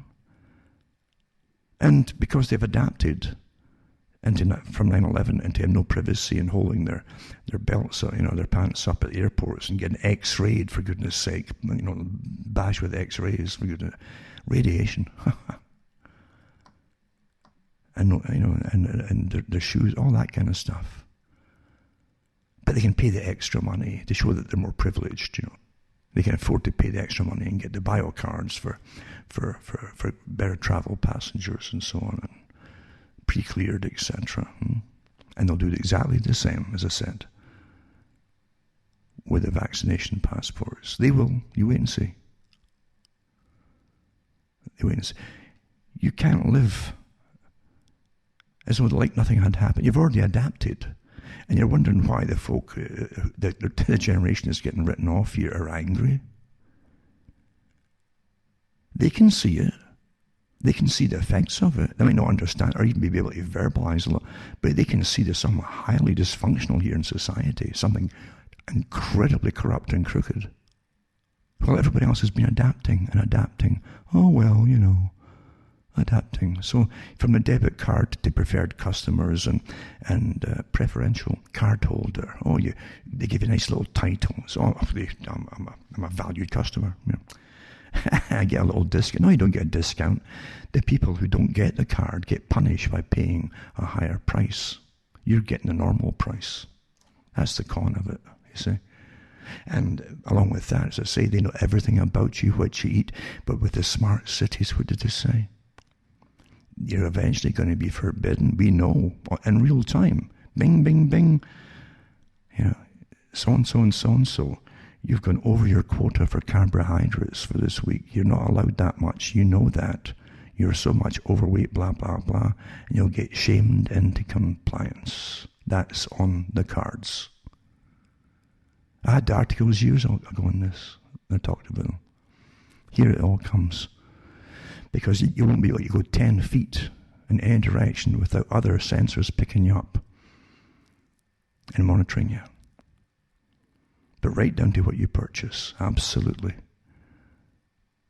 And with elimination of what you're also happy to do, I don't want to use cash anymore. It's so convenient. It's convenient, but they know whatever you're eating and buying, Oh, well, they know everything about me anyway. No, they know nothing about you till you give it all to them. So it's your own darn fault. And I gave a talk back in 1998 on this. I said, my problem, personally, is the elites who come up with these plans of how they want to manage the whole planet and everybody and everything on it, like gods, you see. And the academia they employ, and to help work it all into our heads of how to comply, all the behaviours and so on. And I says, but the rest, and then the other group that's my enemy, are the general population. Because in this kind of system, you can call it democracy if you want, it doesn't matter what you call it, a republic, makes no difference at all. You get elites running the country. Intergenerational elite, by the way. Some of them are even transnational because they go from different countries, some of these families, and run them all. And they go often through the female, and you forget who they are at times, so you spend half your life digging things up. That's how you run. And these families are not billionaires, they're multi-trillionaires. But I said that the rest of it is the general population. Because they count on the general population most of whom will always go along. Always go along with whatever is given to them. And then once they get to a certain magic number, they'll say, okay, well, now it's mandatory. See, well, 60, 70% have accepted this, so it's now mandatory on you. And that's what they like to call democracy. It's the same in all systems. Everything starts off voluntarily, you see. Driving licenses were voluntary. Insurance for vehicles was voluntary. Everything's always voluntary until there's a certain magic number. Oh, well, and then they can count on the ones who've already fallen for it just to be on the side of government. Well, I did it, so what's wrong? Why don't you do it? We all did it. So they used the bulk of the population against the few that have got a mind of their own. And that's what they're doing with COVID too, of course. They use them. And sure enough, the people will generally turn on you. That's what they do. They'll turn on folk quite easily. It's standard. It's been so well observed for thousands of years, this technique. Works very well.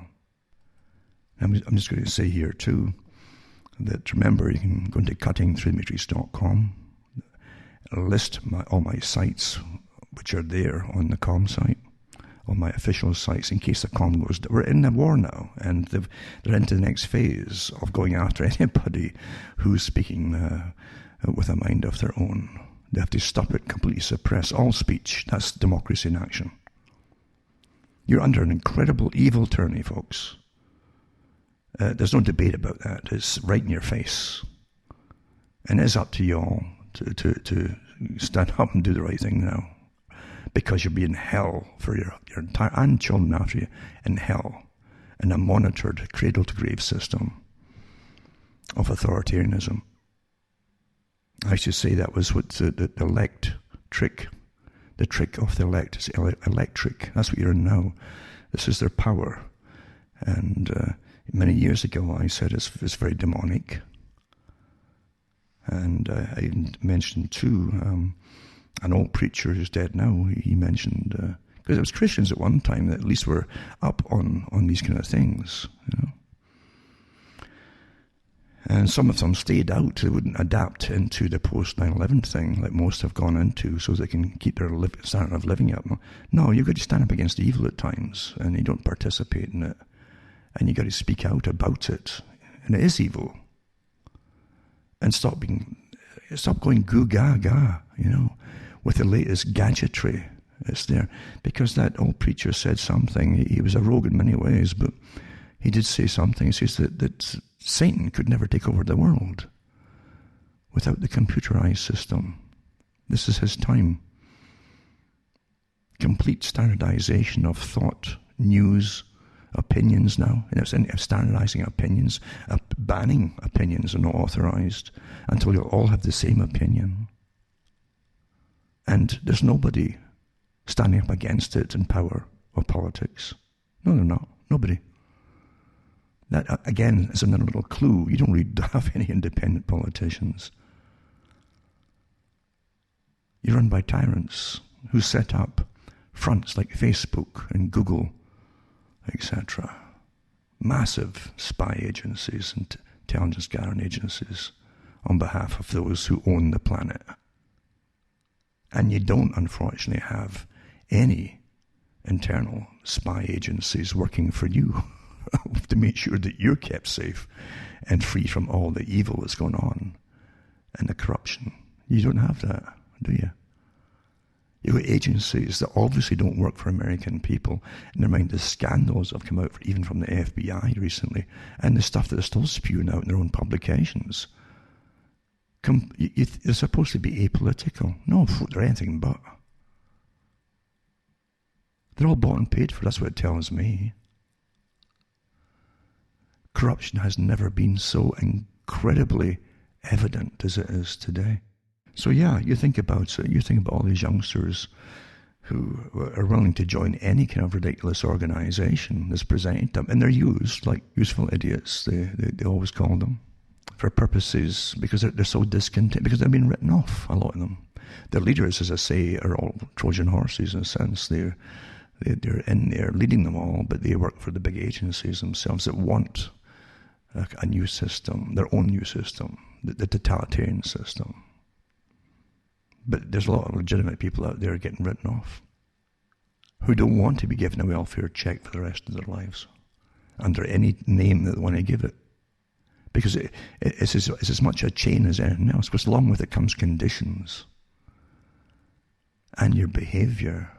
And now you can't, and now you will have less chance of saying or doing what you want, because then you have it cut off. That's what Russell said in the 1940s, what they'd bring in. Here it is. Long-term planning, eh? But yeah, my parents were fooled. Grandparents too. For the systems they came up. Some of them, the grandparents lived through 2 world wars. Some of them were actively in the 2 world wars. Never knowing the stuff you know today. And it's sad. Millions of people used and abused while corporations grow and prosper. And out of it, they can also tie other nations together and conglomerates so they can get plundered as well by the same people. Now you want a whole world of efficiency and technocracy running the whole show. And thousands and thousands and thousands of psychopathic professors and academics, all working to bring it into being on behalf of the masters. Quite an amazing system. So cuttingthroughmatrix.com, send a few bucks my way or buy the books and discs, and hopefully I can tick along a bit longer. And luckily I did get all the discs out that were back ordered. Discs in Canada even have always been CDs, even though apparently there's more than a DVD. You know, but never mind the difference in gigabytes and so on. It's much bigger than a DVD. The CDs have always been like twice the price, at least twice the price of the DVDs, blanks. We're really ripped off in Canada. It's the same with laptops and things. They're always about twice the price, at least, of what they are in America for the same brands and things. Never mind the difference in the purchasing value. When you really work it all out, we're still twice the price and a bit more at that. And we've got taxes on top for everything, value-added taxes. They call it GST taxes now, I think, or harmonized sales taxes. I always think it's supposed to hear angels when you pay taxes, harmonized. This is a thing I have. But so anyway, buy the books and the discs and send a few bucks my way. PayPal, send cash if you want, personal checks. Some countries can still send to Canada postal money orders. That's from the post office, international postal money orders, that is, to Canada. You can't use them anymore or get them from the States to Canada, but you can get them elsewhere and send them. MoneyGram's okay too. But I say cash is fine as well at the moment until they ban everything. So that'll help me tick along because, as I say, you'd be surprised. Don't go by what they give you as figures. You understand how polls work? Polls were set up, polling systems were set up by the Bernays-type characters They were into public relations, meaning propaganda and alteration of opinions and ideas. And they did studies and found out that most folk will go what they think is the majority. And if you put across a good propaganda campaign and lie a lot, they'll still go along with it. Oh, well, the majority think that, so maybe they're right. And that's what they use for these polls. They're all designed that way to sway public opinion, rather than get public opinions to sway the rest of them. And it's the same with Google. All the same techniques are used. Oh, so-and-so only gets so many thousands of hits a week or whatever. That's nonsense. Don't you believe it at all? I've been shadow banned for long before you heard the term. Shadow banned before the rest of them, because I was the only person coming out with the whole agenda years and years ago, not just bits of it. And sure, but I know for a fact there's lots and lots, but way more people than I'll ever tell you can look at my stuff, and certainly a lot more use it, absolutely, often verbatim, in fact. There's even some people, I noticed it recently, I think I mentioned it a few months ago, that someone had tipped me off. A fellow was using my shows without mentioning me at all, and having I get transcriptions done for some of them, transcribed talks into the written word, and the guy was reading them all off without reading my name off at all, and presenting the shows as his, without changing anything, just reading it all off, And then when I changed to the 4-hour talks, I even checked in, and sure enough, he even said, it's going to take a bit longer now. It's a 4-hour talk, so. But he never once mentioned it was on my work. It was just astonishing. Other folks now are using it in the terminology that I came out with years ago, with the new normals and all that, and that's good. At least they're using the work. It's a pity that most of them won't say where they get it from. I don't know why they don't. Is it just I don't know. You wonder about that. So, but I don't really expect decency to come out of what used to be called the alternative patriot movement. That's what they used to call it at one time. I really don't think so, because there's too many hacks in it now. Too many people who are in it for other reasons. There's stacks of folk put out there by the agencies themselves. And they've been doing that for a long time with some of them, by the way. How do you take something over? Well, you make sure that you lead it or take it over and say lots of the same stuff, but then you have your little spin on it of who you vote for, when you vote, or what countries to stand up for, why you should be at wars, and all that kind of stuff. It eventually becomes self-evident. It can be awfully addictive and entertaining for a lot of people who will still go into it, but I've actually heard people who say that they'll still go along with certain people, and they know exactly what they're there for and who's backing them or whatever. So in other words, they know they're getting used and abused and lied to an extent, or used for the nation's getting used, or deceived to an extent, but they like the personalities. Isn't that amazing, eh? Isn't that really amazing kind of thing for folk to say? So you like them. Well, that means you like psychopaths, so don't ever complain about whatever psychopaths do to you. You have to, there's an old saying, you have to test the spirits, And often you get incredible glaring examples of what the spirit happens to be, eh? Glaring examples of it. And the people right at the moment are not catching on a lot. As I say, they've all adapted into post 9/11. Oh, well, no privacy, I guess. Well, sleep is safe. And then this massive monstrosity called Homeland Security they came out with. Well, it's to keep us safe, It's the same thing as wearing masks, people. It's to continue to remind you that there's terrorism everywhere. Under the bed, it's around the corner, it's in the dark, it's in the daylight, it's everywhere. Terrorism. No privacy. They validate having no privacy. But they created an internal army they can use now. Massive army.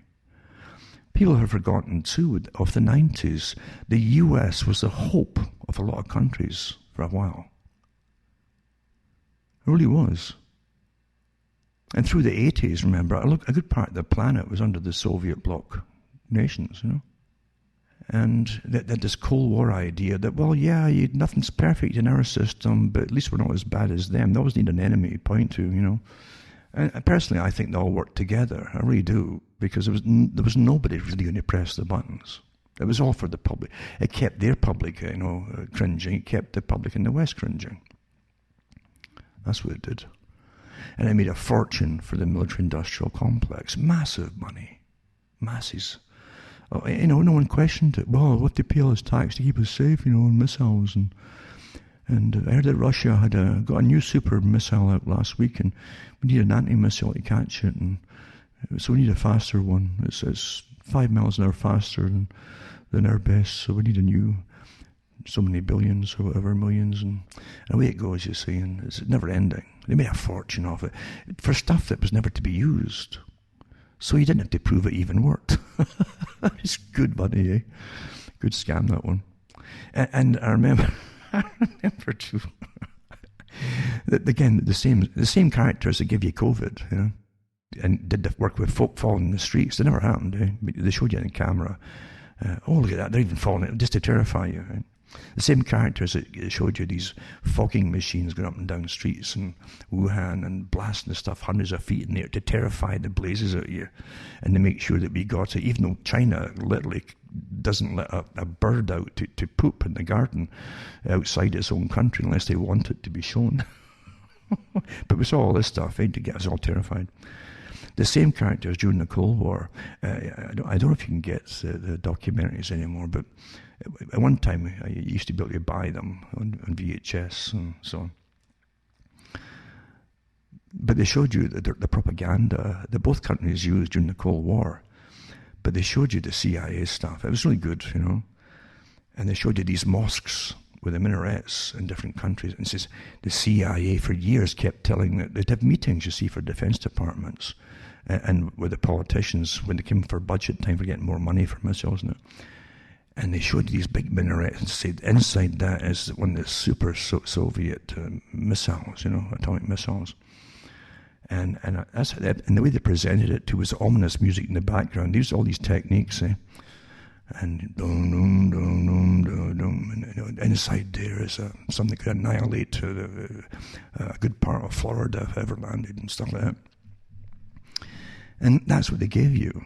You see, that was all I had to do is show you that. They didn't X-ray it or anything. They came out with this backing evidence that we have witnessed the material has been taken in over the last few years, and we know it's the blah blah blah Soyuz, whatever it's called, you know. And that was good enough. The automatic renewal for research and development for ARPA, and then DARPA, you know. I thought it was a good one, though. You know, it was, yeah. But yeah, nothing's low enough to deceive the public, eh? To keep you in tender hooks, as I say. There's nothing low enough. And believe you me, evil has many helpers, many, many helpers. And you have to check yourself at times too. And don't fall into the traps of saying, wait a minute here. You can't just write off a whole generation because they're angry. But to think, why are they angry? They've been written off. Yeah, you know, it's all manipulated by the leaders, but they literally haven't got a clue what they're going to do for the future. They have no idea at all. And they pump drugs out into society to hope they just keep stoned, like Maggie Thatcher said when she was in. She said that she was given her policies of economics, you know. And she says, well, you know, the balance, so you would have a balance of unemployment and employment. You can't have full employment. It's a bad thing, she says, because then wages will be high. And well, if there's a lot of unemployment, they'll take less money for the work. But if there's not enough employees going around, like abundance, then the wages go up, and it's a bad thing. So she says it's far better to keep the pubs open all day. And she did. She ended the lock. I think they're all back in with the same pub laws, eh? But for years and years, from the Thatcher's time to up to the present, the pubs suddenly go open all day long and well into the night too. Before that, they used to open at, I can't remember if it was 10 o'clock or 11 o'clock, and close at 2:30, and open again at 5:30 or something, and close at 10:30. That's how it used to be for years, something like that. But she did away with that. And she said it was far better keeping the unemployed youth and spending their welfare money, unemployment money, and welfare money in the pubs than having them out in the streets, organised and rioting. That's what she said. That was the newspapers at the time. And then she came on national television and said, there's a generation growing up now who will never see work in their lifetime. Because she thought that was sound economic policy, keeping a good chunk of the population unemployed. Plus, Britain at that time was also getting rid of its businesses. And they kept it quiet from the public, what they were doing with free trade agreements. And then the idea to close down all the mines. Big industry in Britain it was, mines. It wasn't just industry, it was communities, it was everything. It was a whole way of life for people at one time. It was to be abolished. And it was planned years before you ever heard about it. It was all decided years before. They lied constantly to the public as they're drafting up plans to eliminate whole segments of industry. Interestingly, too, there was a good, entertaining movie put out. I don't know, it was for TV or whatever, maybe Thames Television or something, but it was called Brassed Off, about mining in Britain, as it was planned to get it phased out. And of course they kept lying to the miners for years and years and years. And at the very end of the movie, it's a kind of part comedy too, but a realistic movie in many ways, going through using social events as it happened. And at the end of the movie, they actually have the top mine negotiators or guys from the government there who were phasing mines out, admitting that it was planned years and years before the miners had even heard about it, and that coal was going to get phased out. But Maggie Thatcher, during her time, I think it was about Maggie Thatcher, she feared, or at least they feared the power of the labour unions, especially coal miners. And it's true enough that the unions in Britain were very Marxist to an extent, or at least leaders were, or appeared to be. But they did fight for the miners, no doubt about it, until towards the end, when they were closing them down, that were getting a decent wage. But don't forget that for years and years and years before that, they were the backbone of industry. Everything was powered by coal, and the big electric turbines were powered by coal too, most of the places. And it kept factories going. You had coal, literally, was the main heat for all the houses across Britain at one time. And it also produced all the gas for lighting and cooking for a long time, coal gas. They had big, big tanks in every town. Massive things that were to see, all gone now. But then they were going to bring in North Sea gas, and that's partly what Thatcher did. It wasn't even going to help the country so much, interesting enough. They definitely put a base of building rigs in Scotland, but they were actually build oil pipelines down through Scotland and to England for the refining of it. So that really ticked a lot of people off her refinery. And also she gave out licensing for all different countries in the EU and in Scandinavia to take oil out for the North Sea. So Scotland didn't get much of it out of it at all. Never do, eh? I tell you. And then they want their independence and then end up inside the EU, just like Ireland. What a joke. So you wake up under a bigger monster than the one you already were under. And they're so socialistic now they can't get out from it, from anything actually. It's socialistic policies. It's again on behalf of those who run the world. More efficient because folk obey it for some strange reason, if they think it's their own system. So I think that movie was called Brassed Off, I think, and it was they had a brass band in the movie. A lot of working areas and coal mines did have their own brass bands. It was a tradition for going way back into the 1800s. And a lot of them were good, mind you, and they would do little parades here and there on weekends. And It was nice to hear the brass bands on the go. And they'd have competitions eventually between each other, different towns and all that. So that's what the movie's about. And the escapades that they get up to. But in it, as I say, the end actually admitted it that when they're closing down this particular mine, or pits as they call them, a pit straight down. You see, that's what the wheels are for. They lower an elevator all the way down. Whereas the mine is something you can drive down slowly. It's a sloped system through a cave type opening. So as they were closing it, the bosses come out and say, well, we couldn't tell the people, and this was on the cards for years. The coal's scheduled to be totally phased out, you see. And Thatcher did that. The so-called right-wing Thatcher, and don't forget, this was still during what was called the Cold War, gave the contracts for the coal that was necessary. She closed down the ones in Britain, the mines and the pits, and then she imported coal from communist Poland. She was bringing in from communists. So don't ever think that everything's as clean-cut as they say things are. It's not at all, Everybody plays their part. And if Thatcher or the rest of them could have the people working for the same standard of living in some of the communist countries and working hard towards it too, they'd have done the same thing if they could. But I think the British folk were so jaded with years of feudalism and centuries of creating an empire, being in cannon fodder and paying the bills for all, that you couldn't really get them enthusiastic too much about much after the World War II. That's the truth of it. But getting back to America being the hope at one point, the US at least had lots of shortwave stations at one time.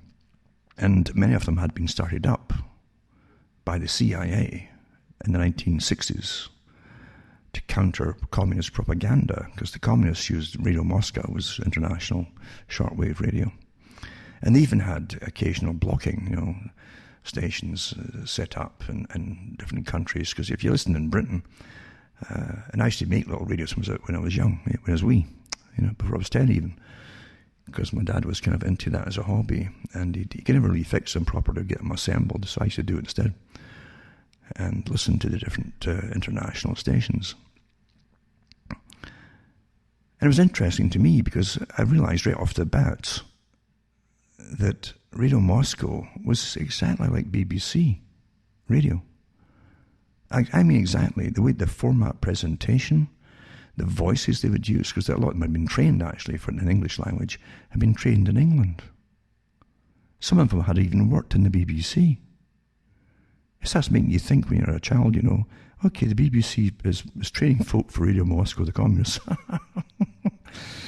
And it's quite interesting. But anyway, the same format, and then the Ministry of so-and-so has decided, and that's exactly the sort of thing that would get presented in BBC radio. It's all reading off what the ministries of this and the political agencies for the Ministry of so-and-so has decided, the Ministry of Agriculture has decided, blah, blah, blah. It's all declarations. That's how it's presented on Radio Moscow. Same thing. Yeah. And it has little human interest stories in between it, and a woman who did something for her neighbours and blah, blah, blah. And I said, that's nice. And exactly the same as Britain. Many years later, of course, when I listened to the post-Soviet system, they still followed the BBC.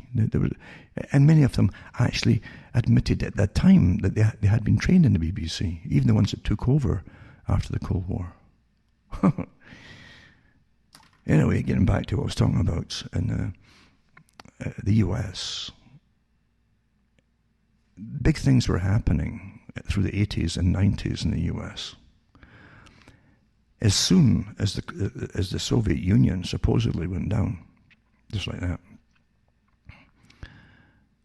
the US is off right into the Afghanistan and the Middle East and so on, but really it was wanting to invade Afghanistan, I should say.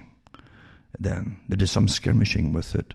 They'd already been supplying. Before the collapse of the Soviet Union, the US had operatives inside Afghanistan to get the Soviets out. They were policing at the time the Soviet army. And it's so incredible that the US it takes the same job over and gets bogged down in the same problem. Another Vietnam, you know, which is obviously deliberate to me. But getting back to the 90s, they went and attacked Saddam Hussein, who had gone in to Kuwait, because Kuwait was literally stealing, with the horizontal drilling rigs, oil out of from the territory of Iraq. That was all in the newspapers at the time. They even had articles, I think, in Popular Mechanics, where they showed you these drill rigs and how they did the horizontal drilling. They would go into the ground and turn at an angle and then go horizontally under the ground, and they go hundreds of miles at times into someone else's, and they suck the oil out. And that's what they've been doing. And it's interesting that the Kuwaiti oil fields had been set up by the Bush family. It was Papa Bush, you know, who was in charge of it. Then the young Bush was put in charge of it eventually for a little while to get the feel of things. That was put him in charge of oil fields. Same with Maurice Strong, you know, picked up by Rockefellers, given a fake history, and then put in charge of oil fields to get the feel of how the world's run, you know. And so Saddam had gone in to Kuwait, and he had made overtures to the ambassadors, I guess, from the US to Iraq at the time, if it would be okay to go in there, and because they were taking his oil, you know. And he was given a kind of non-committal kind of nod, you know, and away he went and did it. And as soon as he did that, the US turned on him, you see. It was like a setup. A big setup. So it was literally, I mean, within a year of the Soviet Union collapsing, America's off to wars. Pre-planned wars, eh? And then after all, they had the cordoning off of Iraq for years, and then put young Bush in, rather than the old Bush, but the young Bush in, and he was set in to finish off the job, eh? And get the other PNAC list of countries and taken out. They're still fighting the rest of them, Syria and so on. And the average American, here's the thing, if you don't care, the big eating machine comes back and eats you. I gave these talks years ago, and you're seeing it happening now. When you're watching your own system causing incredible mayhem and injustice and plundering the planet, it's going to come back to you. When you've served your purpose and paid for all and said nothing. If you stand and watch horror being inflicted upon other people, then it's going to come back on you, cause and effect. And the people who are benefiting from it don't give a darn about the folk that are getting slaughtered in any side of any conflict, or the people that are fighting it, meaning you. They don't care about you. So it's very, very true. If you're the silent majority end up carrying the can eventually for their own silence down the road. Because it's not a human thing to do, or a humane thing to do, to watch other folk getting plundered and bombed and slaughtered and dispossessed of their own lands. And your money is paying for it all, and your own soldiers are getting paid to do it. And what was it Bush Jr. said? Well, you know, I was going to get Saddam Hussein. He's just a bad man. He had nothing to do with 9/11, he says, but he was just a bad man. Look at the mayhem as they bombed it into the Stone Age. Never to recover. That was the intention, never to recover. Brzezinski said that. So did Kissinger. The long-term goal was to put all these countries into a Stone Age where they could never get back to nationhood. And they'd even fund conflicting parties inside, opposing parties inside each little place, ex-nation, to keep the skirmishes going, so they could never get a government going again. These were official publications from Kissinger and Brzezinski and the CFR and trilaterals at times. And everybody at home sits and during that whole time, remember, in the 90s, the build up to all that, you know, as the US was going across the world doing that, you had the sudden appearance of a new type of internal policing inside America. And it started off with Randy Weaver. And everybody would say, oh my God, he was a white supremacist. No, he wasn't. And say, oh, he belonged to some religious group too. Well, so what? So what? Huh? So what? Well, they're getting investigated by the FBI, you know. The FBI, that makes it really credulous with the FBI. The same FBI that said Russia had interfered with elections and so on, etc., etc. The same FBI that literally pretends to be impartial as it demands that Trump gets out.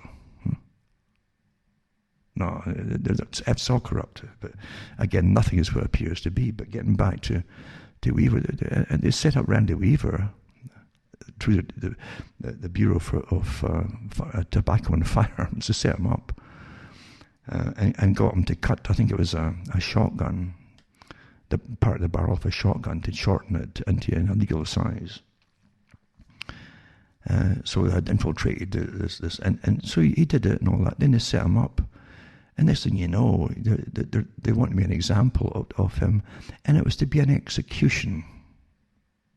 That's what really got big things changed in the US. The general public that are watching it say, wait a minute, what's going on here? What's going on here? So Weaver and his wife and his children lived in a kind of hut or a shack somewhere, a house. It wasn't a big thing, on a hill. And they had a standoff there. First of all, they sent sheriffs in who shot his sons in the back. They snuck up as his sons were out somewhere in the back playing, and they shot him in the back.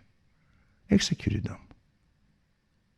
And then, of course, I think they shot the family dogs. They always do that, you know. That creates further terror as well, by the way, you know. And they even got Oriuchi, the sniper for the FBI or whatever, probably Delta Forces. And they got him, they used him, who shot Weaver's wife, who was standing in the doorway, holding her baby. And it came out afterwards in an inquiry that he was told to get her. It was an execution set up here. This is what got folk in the Patriot movement really going and forming militias and things. They saw a big change. What is this new FBI idea?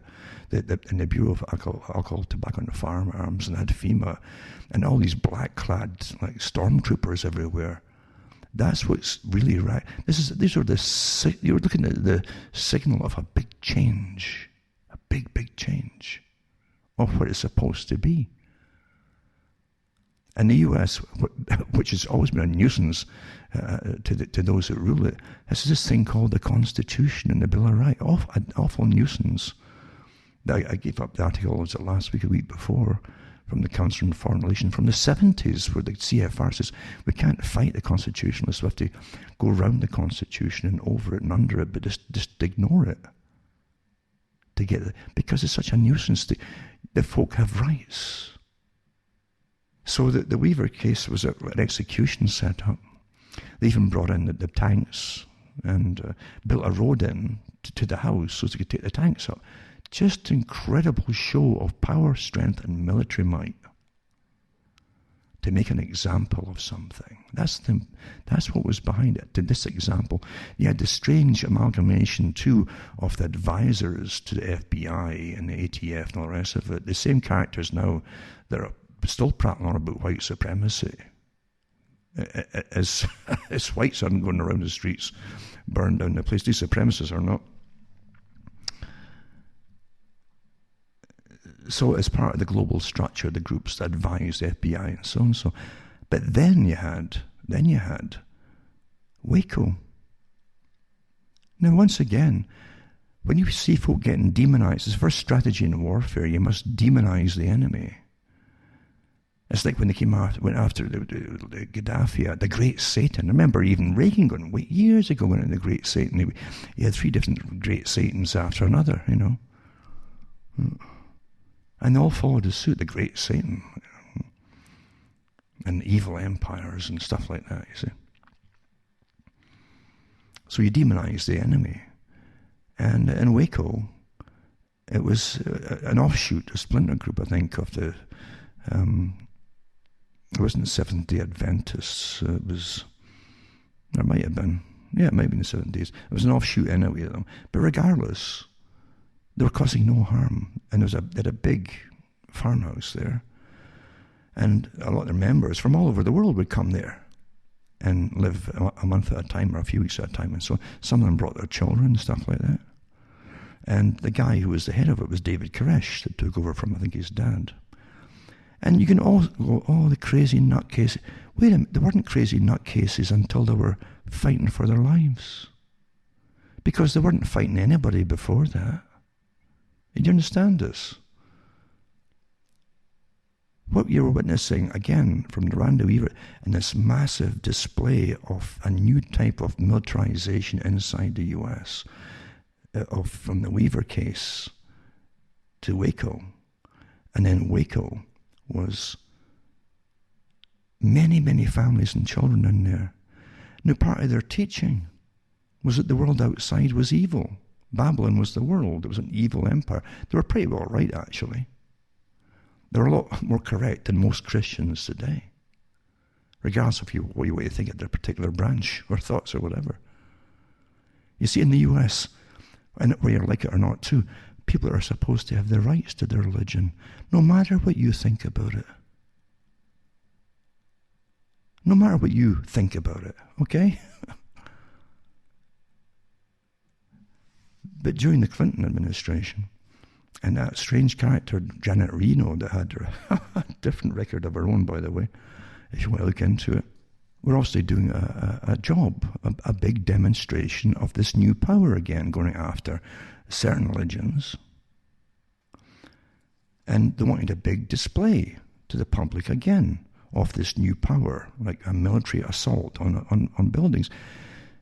Once it had started, by the way, Koresh had an interview during it with outsiders that were allowed in, journalists or TV folk, and they recorded him. I think when he had actually been hit with a bullet, in fact. But they recorded him saying, why didn't they, if they wanted me, he said, they could have got me any time. He says, I came into town by myself once a week. They knew when I was coming in. The place bugged, by the way, it was all admitted. They knew when he was coming and going, the whole thing. And they could have got him any time. But no, they wanted a big show. This is what was so obvious about the whole thing, a big show. And a shock to the rest of folk in America. It's a shock. Shock and awe, right? And they got it. Now, the early videos that were put out there at the time showed you the FBI coming up. The FBI later said that they shouted out, no, they opened the door and the whole thing. All you see is the door opening and the FBI, these black-clad goons opening fire, and you saw the rounds hitting off around the doorway. And the door slammed shut. They just completely opened fire on these people. This was to be a big demonstration. They went straight into action, trying to get up the building into the upstairs. And of course, by that time, the Davidians inside were fighting back. Because don't forget, their belief system was they were going to get slaughtered by Babylon. Isn't that strange that was their belief or philosophy in a hand? They'll say a self-fulfilling prophecy. It happened to them. But these people didn't say everybody come out and stand way back. No, they came out the door and opened fire at the door. The ATF. It was admitted afterwards in an inquiry too, and it took a few years, that had members of Delta Force there, by the way, helping the ATF. Who went round inside the building. They went dropped through the roof afterwards. They blew a hole in the roof. And when the fires were going on, and they went round the buildings just finishing everybody off, they had bullet holes in their heads. This is an American soil. And that's what really shocked people across the US at that time, who still had a brain and a memory, and they weren't totally indoctrinated into fatso slavery. Gorge yourself and be happy and shut up. No, there were still people back then who knew their rights, and what was coming down the pike was rather nasty. And that's why the militias flourished. That's why Bill Cooper and others too, mainly him at the time, told folk, he went to Waco when it was happening, one of the few people who went there to see it. As a witness, he says, the people have to witness this. This was a massacre. This was a total genocide of a people. Guaranteed to be wiped out. They'd already found other people who'd managed to get out of the house beforehand, and who were shot in the head outside the house in the fields by the troops around there on American soil. You let that go and it's not going to stop. You understand that? And that's why all those kind of things happened, with groups forming, because it smelled so terrible. Then 9/11 came along, bang, you see. And when 9/11 happened, the same groups that were training and indoctrinating the FBI, who were somehow given this strange power to get only their version of reality over, right, and use American forces against Americans, immediately came out and said the greatest threat to America is white supremacy. They're still at it. They're still at it today. And white supremacy has nothing to do with 9/11. So reality, just like now, reality is getting totally bent by the Psyops groups. Totally bent. But that's the history a lot of folk don't know. That there were people ready to defend themselves and their nations, and their counties even, under their law. If they tried the same kind of things as they're witnessing happening, of these massive internal militaries suddenly going after people, to wipe them out as a lesson, to terrify the rest. Well, you're going to see the same things about the COVID as they go after and arrest folk. This is the next step of it, you see. It's all in their manuals. Stage 2, 3, tier, etc. Different names, different for the same agenda. Worldwide agenda. Think of the power to make this worldwide in coordination at the same time. And you think your vote matters. All planned years ago. With everybody they wanted in place in every official capacity, from the federal down to the local area, all on board with it. That's the coordination and planning. It's obvious. So yeah, that's why folk are getting ticked off with the excuse of using COVID for a tyranny. You see, it's always an enemy. Oh, it's Branch Davidians. Oh, it's the Waco crazy people. It's the white supremacist Randy Weaver. I remember the lawyer for Weaver afterwards. He was a good lawyer, did a documentary on it. And he says, people are generally okay. But he says, if you go up to a rabbit's burrow and you stick your hand in there into its territory, its home, and that mother's there and she's got young, she's going to try to bite your hand off. This is a law of nature. You don't go raiding folks' homes to wipe them out either, for that matter. Because what, you don't like them? Or you want to use them as an example to others? It's just astonishing. Really astonishing. And the lethal gases he used too, which suffocated the children, a lot of them. Never mind the ones that were burned alive. Yes, I always said that the Waco should never be forgotten. And they kept the demonization up after, but the press all colluding naturally, Just like the COVID idea, all the press is on board with it because they're all bought and paid for prostitutes. They're all complicit in crimes against humanity, and murder for that matter. But they should have a huge field up there with rings of children pointing to the Clintons, statues of them.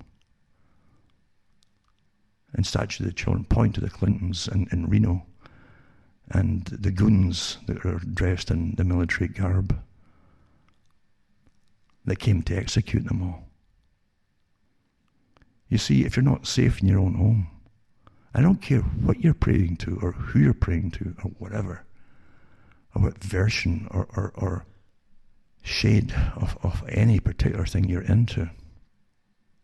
If you don't care about other folks' right to do what they want to do, when they're not causing any problems to anybody else, then what happens to them can happen to you quite easily. These are pushing the envelope. They're all tests pushing the envelope, the next phase, the next phase, the next phase. And it was all getting you used to, too, an internal army going to be unleashed upon the people inside America. And other countries are following suit and step with it all through that whole period, by the way. You had the same thing happen in Canada. They came out with the same black outfits for the cops, these military combat boots and tucked-in pants, combat pants and the whole thing. It's all combat, combat, combat. All deliberate before 9/11 happened. Lockstep, lockstep, lockstep. A post-democratic society. The Club of Rome. Welcome, here you are. It's all here, folks. And people are just munching away and watching their movies. And as we go through it all, well, I'm staying at home, but they're giving us lots of movies, you know. You're given a life to be in charge of it yourself. Most folk are quite happy now, unfortunately, and they're so damaged now for the authorities and for the system, and all the entertainment is part of the authorities. So that they're passing your time for you. They're giving the thoughts to you for you. You don't have to think about anything. But there's a lot of folk out there too who still have intact minds. And that's the mystery to an awful lot of people, of course. You wouldn't believe the countless studies, ongoing studies for years on the people who don't fall under the spell as they try to find out why. And the billions have been spent across the world for psychological investigations into why certain folk just don't fall under and comply and be very, very afraid children. And it does come down again to a spiritual thing as well. The world of matter, right, hits the world of spirit. And the world that you've been taught to worship is a world of matter and prosperity. And the folk with more matter and access and the ownership of more matter than you are the ones you're taught to worship. It's materialism. Interestingly, communism or Marxism was about dialectical materialism. Yeah? And eventually, of course, they would decide themselves how to distribute the material, everyone according to their needs or means, he said, which is just redistribution of wealth and giving more to the ones that they deem have the right to have more than you under a communist system. Isn't it wonderful? It ends up the same way, really. Well, you know, you don't expect the cultural manipulators and entertainers to have the same as the worker and peasants that's doing all the welding in the shipyards and stuff, making real things, you know. No, you got to pay them more. They're important to keep the people in a form of entertained haze of compliance. Very sad, isn't it? And how quickly folk adapt, how quickly they adapt to all. But everybody in the States in the 90s was, with half a brain, realized something big was coming down the pike. Something wicked this way comes, as it said before. And it was certainly coming. And they were showing you, well, let's have these militarized guys dressed in black like executioners. That's the uniform of the executioner, folks. Getting you ready for evil coming down, eh? Authorized evil. And that's the key, authorized evil. Be very afraid of these people. Be terribly afraid of them, is the message. It's quite amazing. And the U.S., I think that guy who did the killing, one of the snipers that was sent, Lon Horiuchi, the sniper. He was the sniper that killed Vicky Weber, I think it was. He was given a medal for it eventually, for shooting the mother, holding her baby. There you go. He's a psychopath, you see. And it came out too. They had decided, the psychological teams that worked with him had decided in advance that she was really the boss. So it's more important to take her out. Not arrest her, but take her out. Now think, fast forward to the present. Well, the threat of COVID, you see, so you all have to be under the same authorities. They're going to send excess force out to you and so on. And I've got to give you demonstrations on TV, so you'll be very, very afraid it's not going to happen to you. So they start off with the cops and so on, the black-clad guys across the world, on mask-grabbing people who don't have masks on, and little women and so on, to terrify you. That's where it starts. But it's going to go further now with the stages. You see, this is the start of the real push for it now. The warm-up was in the spring. And I've said it, the world that's to come out of this is a vastly different world of existence, for your existence, than when you went in. It's a whole new way, and it's not ever to go back to the old way. And you're understanding this. This isn't pessimism, it's from their own writings here. A preordained system that they preordained and drafted up with probably by now millions of pages over many years for a whole new way of living. Post-democratic, post-consumerist society, basic necessities, obedience to authority, complete monitoring, birth to death, compliance. And you get locked up if you don't take their mandatory vaccines, locked up for life if you don't. Well, that's putting you in prison for life, isn't it? And I don't care if you're home or not. So you're given no choice here. Untested vaccines with no right to sue anybody if you get sick or crippled or die with it. And you're going to go and vote the same psychopaths, I don't care what party, back in again. In any country for that matter. It's no different in Canada. And so that's part of the build-up to the different groups inside the US for regaining their rights and freedoms, or keeping them at least, or attempt to, and sticking to the Constitution. And there were lots of independent radio programs of people who were in different states, who were starting up their own, again, defense leagues, you might call it. And they knew something stunk to high heaven, and it was coming down the pike. And the governments were obviously using military gear and equipping. It happened all right up through Obama's era too, equipping all the different areas with armored vehicles and so on, and millions of dollars worth of military gear and weaponry to the internal forces here in preparation for something. You realize that the whole planning, Plan A for the climate change agreements, let's just force it this way little by little, to right down to the next step is the fast approach. Oh, how can COVID will do fine, something called COVID. And we'll push that on the public and enforce it and close down all the economy much faster, isn't it? But this was all planned years ago, in detail, to be unraveled like this. And true enough, as I say, you see all the different universities at work, the foundations like the Rockefeller Foundation with their lockstep as part of a big plan for the future, 2010.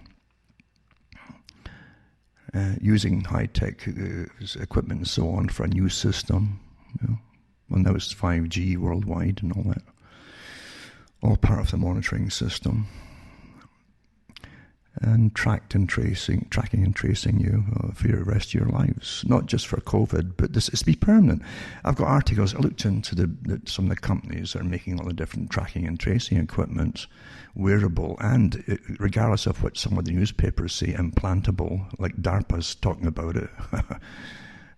This is for the rest of your lives. It's a massive exploding business of like a permanent electronic tracking and tracing for all kinds of illnesses from here to forever. And it's not going to just stop. Now they're putting them into some stores now. Thermal imaging is the excuse, but it's also photographing you biometrically from a distance, measuring the eyes and so on, because you might be wearing a mask. Total track and trace.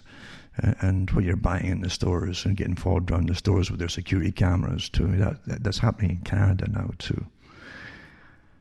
But this is for the rest of your lives. This is not just COVID. They've already said that. It's a big, massive business pre-planned before you ever heard of COVID. Yeah. And isn't it beautiful? All the research and development has been done and is still being done with your tax money.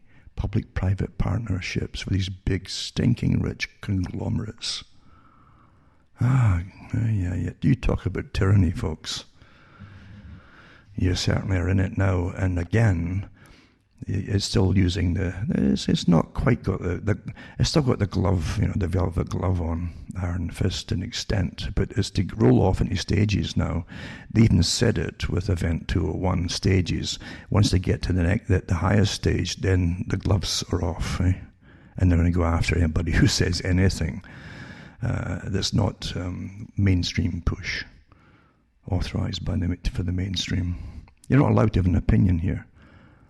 You're now an enemy of the state. It's the same thing the communists always used, an enemy of the people.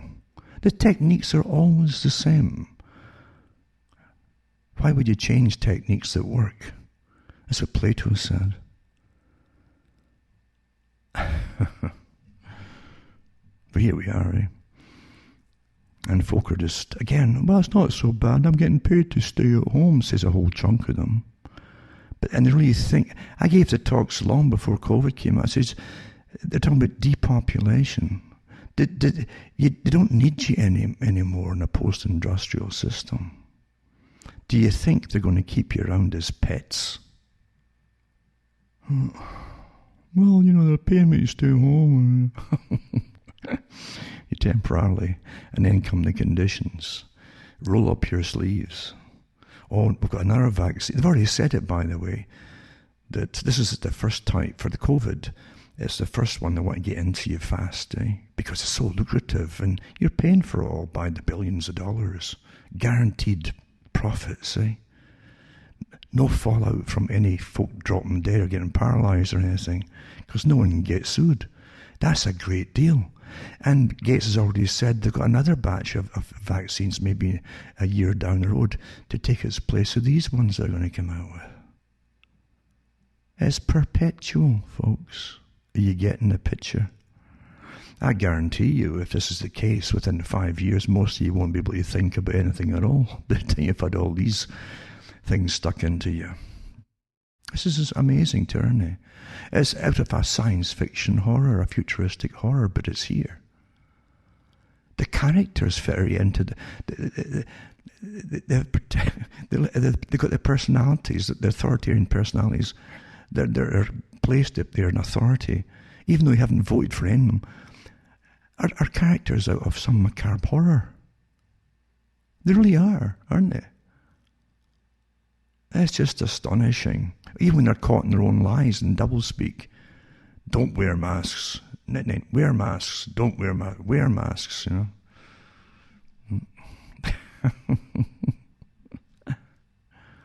It's just amazing.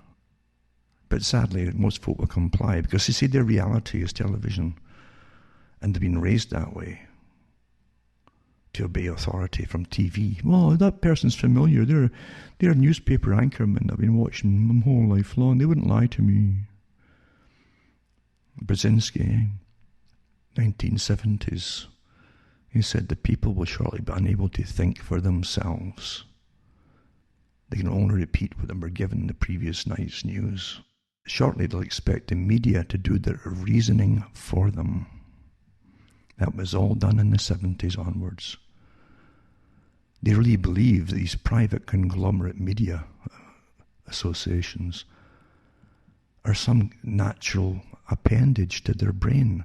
They're some natural authority instead of being big business, big private business, owned by the richest folk on the planet. Private business. And yes, they have massive agendas. The greatest thing is to give the folk their thoughts and their opinions. That's called mind control, folks. Political persuasion. Compliance. And folk used to know that, but now no, they're there every day. They must be a part of natural authority of some kind. No, they're not. They're con people and awful liars. Awful, awful liars. The lies that they've been spewing out since January are phenomenal. And going along with the handouts given by the authorities, telling you not to listen to anybody who's giving you contrary information, including professionals. Disregard them. They're bad, bad, bad. That's the real system you live under, though. I gave the talks years ago and reiterated it since that the James Bond movies were generally about characters who belong to big worldwide criminal organizations, the richest organizations on the planet. That's what ran the world at one time, and the underworld too, with lots of legitimate businesses as well. And that's really what it's like, isn't it? Your Blofeld characters, and you go to Fauci, and they're all masked men now, aren't they? Eh? Like bandits. Real characters like that. Out in public. And Bill Gates, what would you put him in? What kind of character is he? Is he the one that was a megalomaniac, like the one that was in the movie where he had a massive media enterprise? Tomorrow's News Today. Remember that? Where he'd make tomorrow's news happen. And he had the big ship that would actually catch all the US and Russian submarines to try to start a war. I think it was something like that. He wanted to start a war, and he'd write about it. And he owned newspapers in China and everywhere else too. He went to China to have a war. That's what it was, China. But yeah, he would fit into that role there. You know, it was so cocksure himself, and his hands would wave and everything. So he explained everything of how his world was going to turn out to be and how he'd make it this way, etc. And it just had to be that way. Yeah. The only difference is in the actor in the James Bond movie, the actor had more humanity in his eyes. Bill Gates' eyes, there's nothing in it. There's not a human behind it there. You know, there really isn't. There's something, there's an entity of some kind, but it's not, I wouldn't call it human, not that character. You couldn't trust that guy. You can sense, just looking at him from a computer screen, that you can't sense humanity in him, in the guy at all. But there's a creature there, all right. You know, some kind of creature, some entity. And what a tremendous, we're supposed to listen to this guy. You don't vote for him, remember. But he's been given authority over you by other authorities that you do vote for. I think you better get these characters removed from your system and rectify the system. Maybe give it a good clean out, perhaps, because it's utterly corrupt, isn't it? Not just in the States, but see, everybody follows this. Whatever happens to the States is the last place for change. You see, if there's resistance inside the States to clean it all up and start putting matters right, then the world would have to follow suit. Because the US is the biggest funder of all these global institutions, including the World Health Organization and the United Nations. The US was set up, it was taken over, I should say. It wasn't set up, but it was certainly taken over. And then one of the big markers of it is when they set up the UN in America, in the US. The United Nations building. and the World Bank, yeah, and all the institutions that run the World Bank and the world's economy that forces countries to comply with new changes and so all set up inside America. See, America has been the battering ram for the elites for a long time. It was taken over long ago. But it still has the laws there if they want to use them to clean it up. But the people would have to do it themselves, wouldn't they? And if folk become corrupted as they adapt into the system, like after 9/11, look how they've adapted into it. They don't even mention it anymore. What they'll mention is the next part of the corruption, which they see in front of them, but they'll adapt, because they adapted after 9/11. And all the hell that led up to it, including what they were doing with internal militaries inside the US that led to it all. And they've adapted it post 9/11. And now they're obedient to all the authorities and the massive police force system, or whatever you want to call Homeland Security as an example. Adapt and adapt and adapt. Well, you end up literally standing up for the corrupt system as you adapt. You're looking at the next part of the system. You say, I don't like that. Well, maybe you wouldn't have liked 9/11 either. Well, what happened there, eh? And when they said, well, we've got a whole brand new system set up, an internal, we'll employ millions of people, and we'll spy on everybody with it too, and we'll interface it with the NSA and the CIA and the FBI and FEMA and on it goes, eh? And you adapt and you adapt and you adapt and you adapt. And the big eating machine, which is a US military across the world, is now in your own country ready to eat you all. Full circle, eh? Oh, I didn't realise that's what did you think it was? You've got to start looking at things like a child looks at things before he even gets the name of whatever it happens to be. What's that, Mummy? Oh, that's... You've got to start looking at things like a child. Look at things for yourself. Don't ask to have them interpreted by somebody else. Look at what you see. Because that's what matters. What you see. If you can't see, there's no hope for you to begin with. There really isn't. And that goes right back to the whole idea of spirit, soul, etc., doesn't it? You get this battle of focus. Well, everybody's got a spirit that lasts forever. Where did they get that from? It's like your body, right? Spirit and body. You can also get rid of your body if you want to. That's your decision. You're warned, don't worry about those that can kill the body, but those that can destroy the soul as well. What do you think that means, eh? What do you really think that means? So many things to ponder, as I say, that folk don't bother to ponder it. They've decided already. They like and again, it's the world of the physical that generally ends up triumphing over the spirit in this world, because no one wants to go hungry, no one wants to freeze to death. All the things that you need, basically, like an animal needs, the same things: food, shelter, clothing, and so on. You need them, or you die. You physically die. And we're designed to try to live for as long as we can. People will fight to the end to try to get a breath out and get a new breath in. That's what you do. It's a natural thing. Never mind what the elite trying to do. Oh, take this pill and finish it off faster, and we'll save some bucks. We can spend it on paychecks for ourselves, It's a natural thing. Nature's being destroyed all the time here, you see.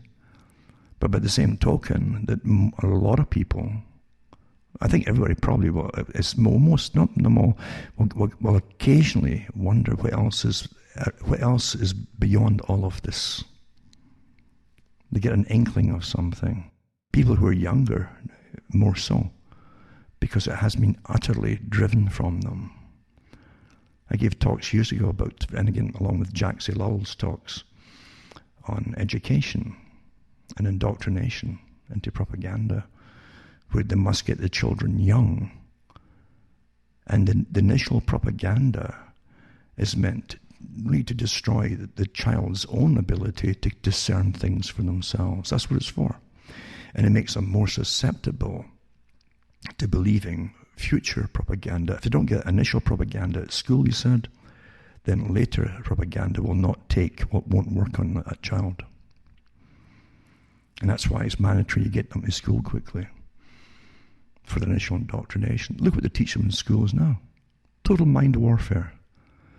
Total logical warfare against logic.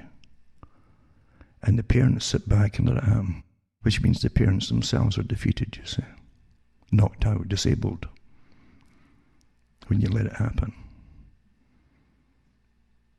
Total warfare, and the folk don't even know that. They're taught that this is just progress. We're in a progressive system, a progressive democracy, they call it. As everything that was rational is destroyed. And you're forced, eventually, to accept the illogical. What is right is wrong, what's wrong is right. What's up is down, what's down is up. And you pay for that in more ways than just financial. So the folk don't know they're in eternal warfare here. And yes, no one wants to get hurt or tortured by the system, which again is torturing other folks in other countries. And you're paying for that too. No one wants that to be done to them. But you're complying, aren't you? What are the rules? What are the rules of compliance in a prison system, especially in a prisoner of war torture system? Social distancing. Even when they're hooded and they're kneeling or hunched down, as I like to say, hunkered down, very uncomfortable. By the way, they're actually using that terminology for COVID, hunkered down again. It's all this is predetermined, folks. There's two languages here, one that goes right to your subconscious because you recognize that from the pictures you've seen with tortured prisoners, hooded ones, hunkered down. You see? But you're a nice person telling you, so it can't be that bad. But it is that bad. And so you social distance one from the other so there's no contact. You can't communicate, you're punished if you do. If you even mumble under that hood. The mask, it has the same function. It disguises the face. It dehumanizes the person wearing it that you're looking at. You can't see the features. All you see is frightened eyes. You see? Has the same effect. And then social distancing. No contact. The only difference is they tie the prisoners' hands together so they can't touch each other either for human contact. Segregate the people. That's what you do. No contact. They can't even recognize human features as they look at each other. When they try to speak, it's all muffled. It's the same thing. This is part of psychological torture warfare. Deliberate. Before, even Fauci said, don't wear a mask. You don't need to wear a mask. Won't do you any good. And then later on, wear them, you see, from the same mouth. Because he gets his orders too, you see. And he's utterly compromised, by the way, in other areas. He'll do what he's told. Once again, I'll remind you to send me a few bucks. I'm going to keep mentioning it because folk forget very quickly when they listen to long talks, even short ones, to send me a few bucks because it really helps out for me. And if I can keep money coming in, I can get through the winter perhaps and still put out talks because they're important. And some folks say you should put out videos because they're used to getting videos. But here's the point of it. Do you want to sit staring at a screen for 4 hours when you can do a lot more when you're an MP3 player or whatever you're using and get other work done at the same time? Isn't that better? See how you're conditioned to everything step by technology until you think you can't do without it. But then how much time is going to rob you that you need to do other things as well. So it's easy to listen to it with a player when you're doing something else. Do you really need to look at a face on a screen? But then some folks say, well, yeah, it's the only way folk are going to be these days. Just adapt to it again, adapt and adapt. And I was thinking about doing some, talks that way and just putting a curtain up behind me and sitting there and prattling away. But I haven't really decided yet. It could be done, I suppose. But even, I'm in the country too, and it cost me a fortune just to get satellite internet. And they're really hammering me now because I'm obviously getting hammered from what I'm doing. And this is how tyrannical governments work. They won't admit they're doing it, they just do it. That's how they would do it in any other country, in a third world country. They just turn down your power until it's crawling. You get dial-up speed on satellite, and then they'll play games with you, telling you, well, try this and try that. If you complain to them, maybe it's your equipment, maybe it's maybe. And all the time they know it. I've had this on and off for years, but this really got bad recently, till literally you would dial-up speed during the day. At night, like a magic clock, just to turn it on. So if you want to stay up all night long, then you could use it. And I really mean that. So a switch is turned, and that's at midnight, and it sails away. But you can't stay up all night and turn your night into day. That's what they're doing, Bernays style again, mind you, too. The corporations train the public to suit your product instead of making a better product to suit your public. That's the technique they're using. Everything is manipulation, right? And they see us as animals to be retrained. So send me a few bucks, cuttingthroughmatrix.com, and we'll see if I can take it to the next step, perhaps, as we go through this. Because things are really going to ramp up. You're going to see it. You're going to see folk getting arrested for their points of view.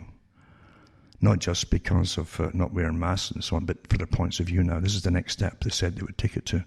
And they plan to do it in the next month or two. And so you'll see it. You'll see the same Waco-type raids on houses where folk are getting arrested because they're putting out disinformation, not authorized information, authorized by Fauci and Gates and so on, the new masters, the Oberführers, So, you would have the right folk putting out information, and they're authorized, even though there's folk with more qualifications. Bill Gates has no qualifications in medicine. You start getting the picture here. This is a James Bond movie you're in.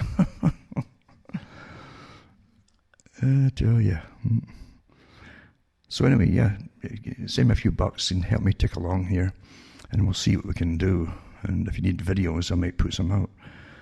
But cuttingthroughmatrix.com, list my sites, because they will hammer the com site here and there. They've already done it once or twice, where I can't even get it uploaded in time, but I've got the other ones there, hopefully. So make a list of them. If you can't get the com site on Sunday night, try the other ones on my list. These are my official sites. Anything outside that list there on my site is not mine. It may be put up by somebody else from my talks, that's okay, but the official sites are listed at cuttingthroughthematrix.com. So again, cash, PayPal, personal checks, MoneyGram, and even international postal money orders or bank orders you can get that for a few bucks are fine. That gets to me. And general post is better than don't register anything. If you register anything, you see I've got to go miles away to the post office to pick it up and sign for it. Whereas if it goes for parcels too, by the way, So if it's small parcels, they can fit it into the mailbox. It's communal mailboxes they have in Canada here in the country. They don't come round your house and drop things off. I've still got a few miles to go to my mailbox. And it's a whole series for the area of mailboxes. But they can get smaller parcels in there too, and letters. And that way I don't have to sign for anything. And the post office is maybe 10 miles away, so you've got a 20-mile round trip if we can pick things up. So don't register anything, just general post for anything gets to me regardless. I've never seen stuff go missing in the mail that way. But so the money's definitely welcome. And as I say, the emails, I get deluged with emails from across the world. And I try to read the whole lot of them. There's so many people there. I mean, that's the only way you get in touch with anything. Like a child looking at, whatever it is he's looking at. You got to decide for yourself by looking at things and getting people's real opinions of real experiences that they're going through, individual experiences, to get pictures of things. And it makes people become alive in your mind, because we're so used to living remotely with people now. Everybody's remote. And you've got to start personalizing people again. They're human beings, and they're not numbers or just vague numbers on some kind of Twitter or whatever it happens to be, or names. They're real people. And I like to see how real people are seeing things and experiencing things, because it also shows you the uniformity of the same agenda worldwide. That took years and years to plan and get things ready to get implemented by the right people in place at the right time across the board. That shows you what you're up against here. But like everything else, they need what? They need your compliance.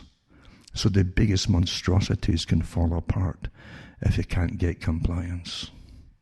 And they have to give up eventually. Don't forget that.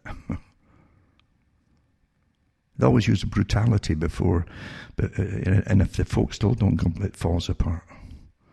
And then they're running for other nations because they'll get arrested for the brutality and for the crimes against humanity. They know it too, by the way.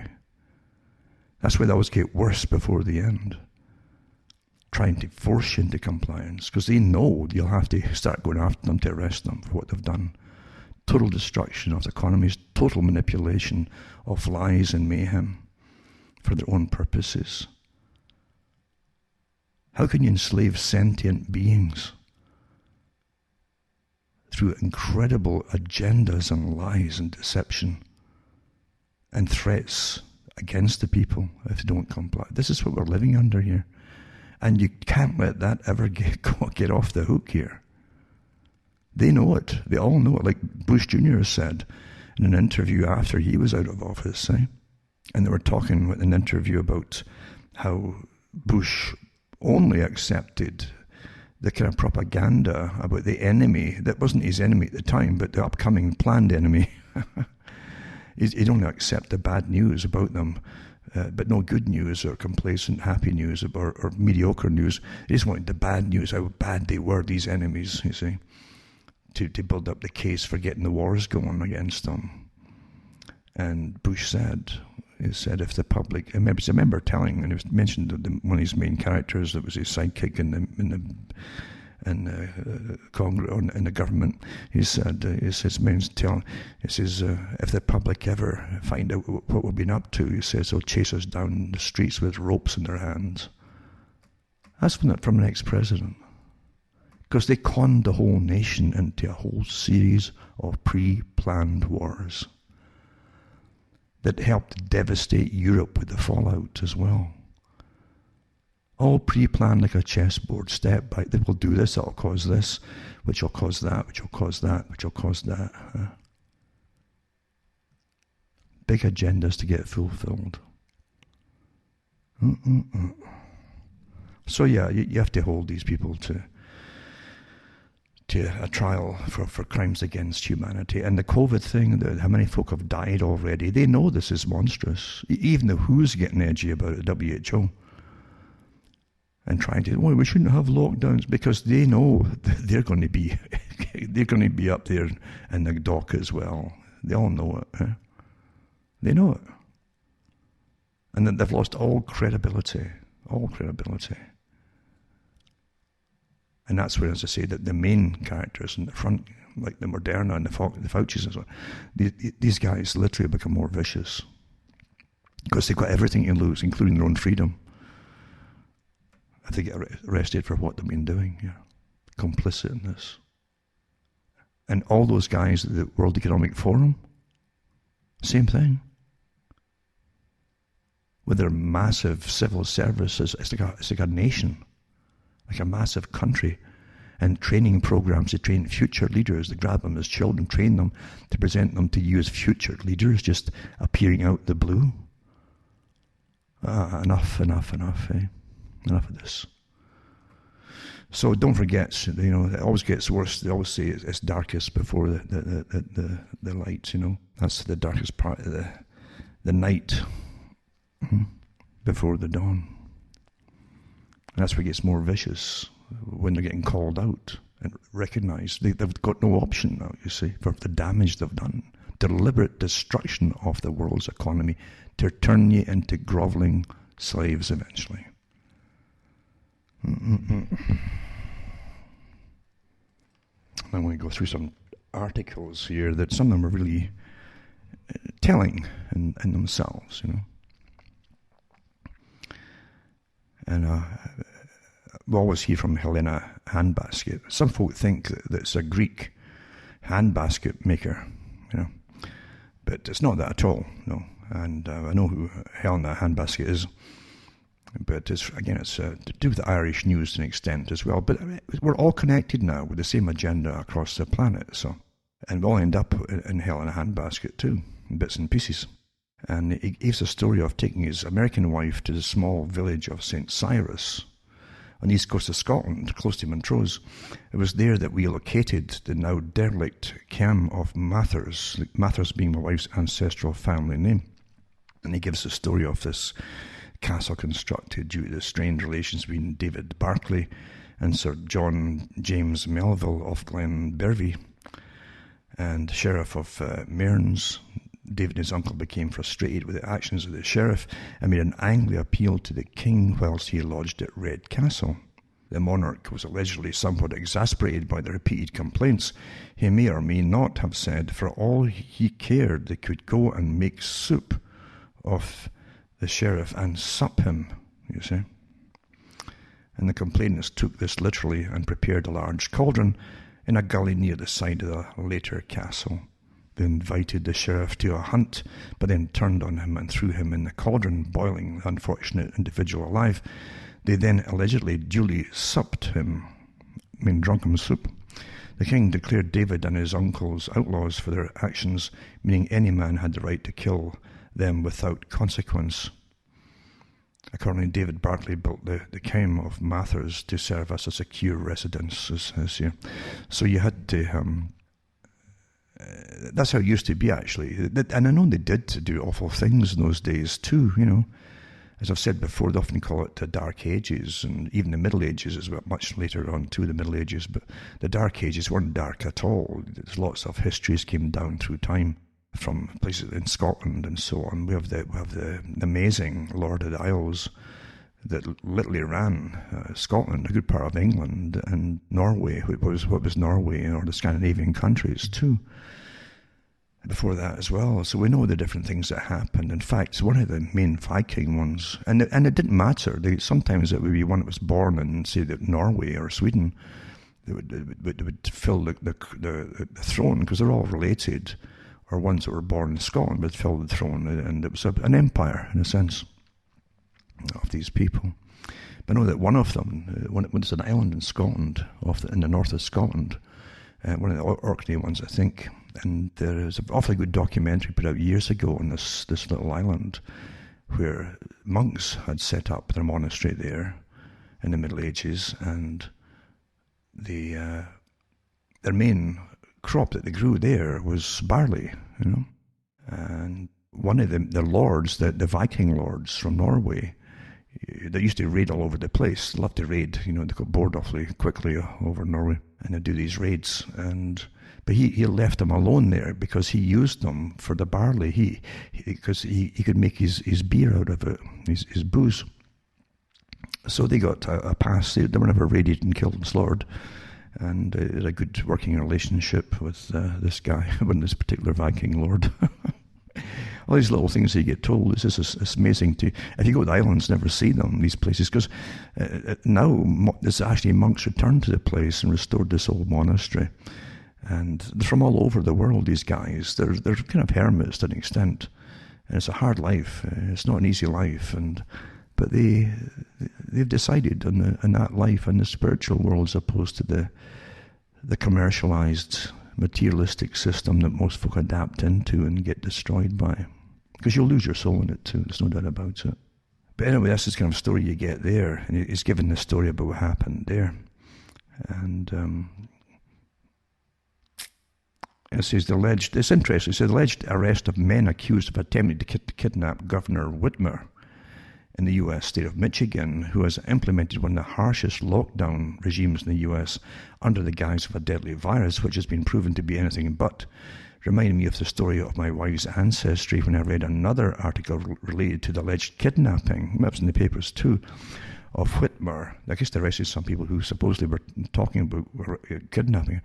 Was suggested, and I think this is more likely scenario, that these individuals were attempting a citizen's arrest for crimes committed against the people of Michigan by the aforementioned tyrannical Whitmer. They'd also supposedly planned to do likewise to the governor of Virginia for similar criminal actions. In fact, a neighbouring sheriff has supported that claim. And the sheriff said, well, it's just a charge, and they say a plot to kidnap. And you've got to remember that, are they trying to kidnap? Because a lot of people are angry with the governor and they want her arrested. So are they trying to arrest, or was it a kidnapping attempt?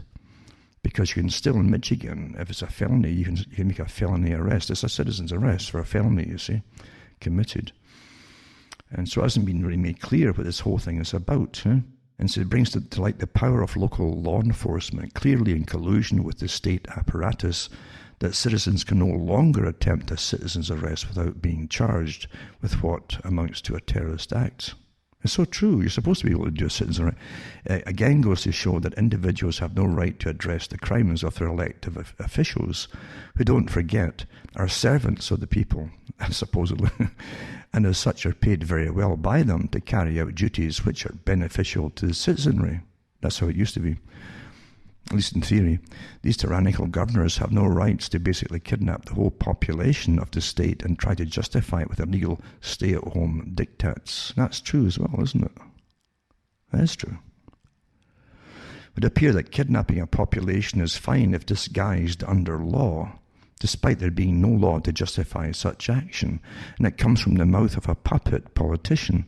But if the public decide that arresting a politician, which they have a right to do under the law, for acting tyrannically and holding the entire state population to ransom, as in, do as you're told and you might be allowed to come out of your homes if I say so, then that's justifiable and legal. And he goes on to say, I sincerely hope that this is a sign of things to come, and that more citizens take up the mantle of enforcing the law on their own behalf to arrest individuals, whoever they are, or what position of presumed power they feel they hold, and arrest such tyrants for the good of their fellow human beings who are clearly suffering abuse at the hands of a small coterie of criminals. And that's what I'm saying. It's obvious that there's way more folk who have woken up of this con here, this incredible written in stone agenda on behalf of those who've decided that they've got a natural right to rule the world and do this to you. Huh? Absolutely.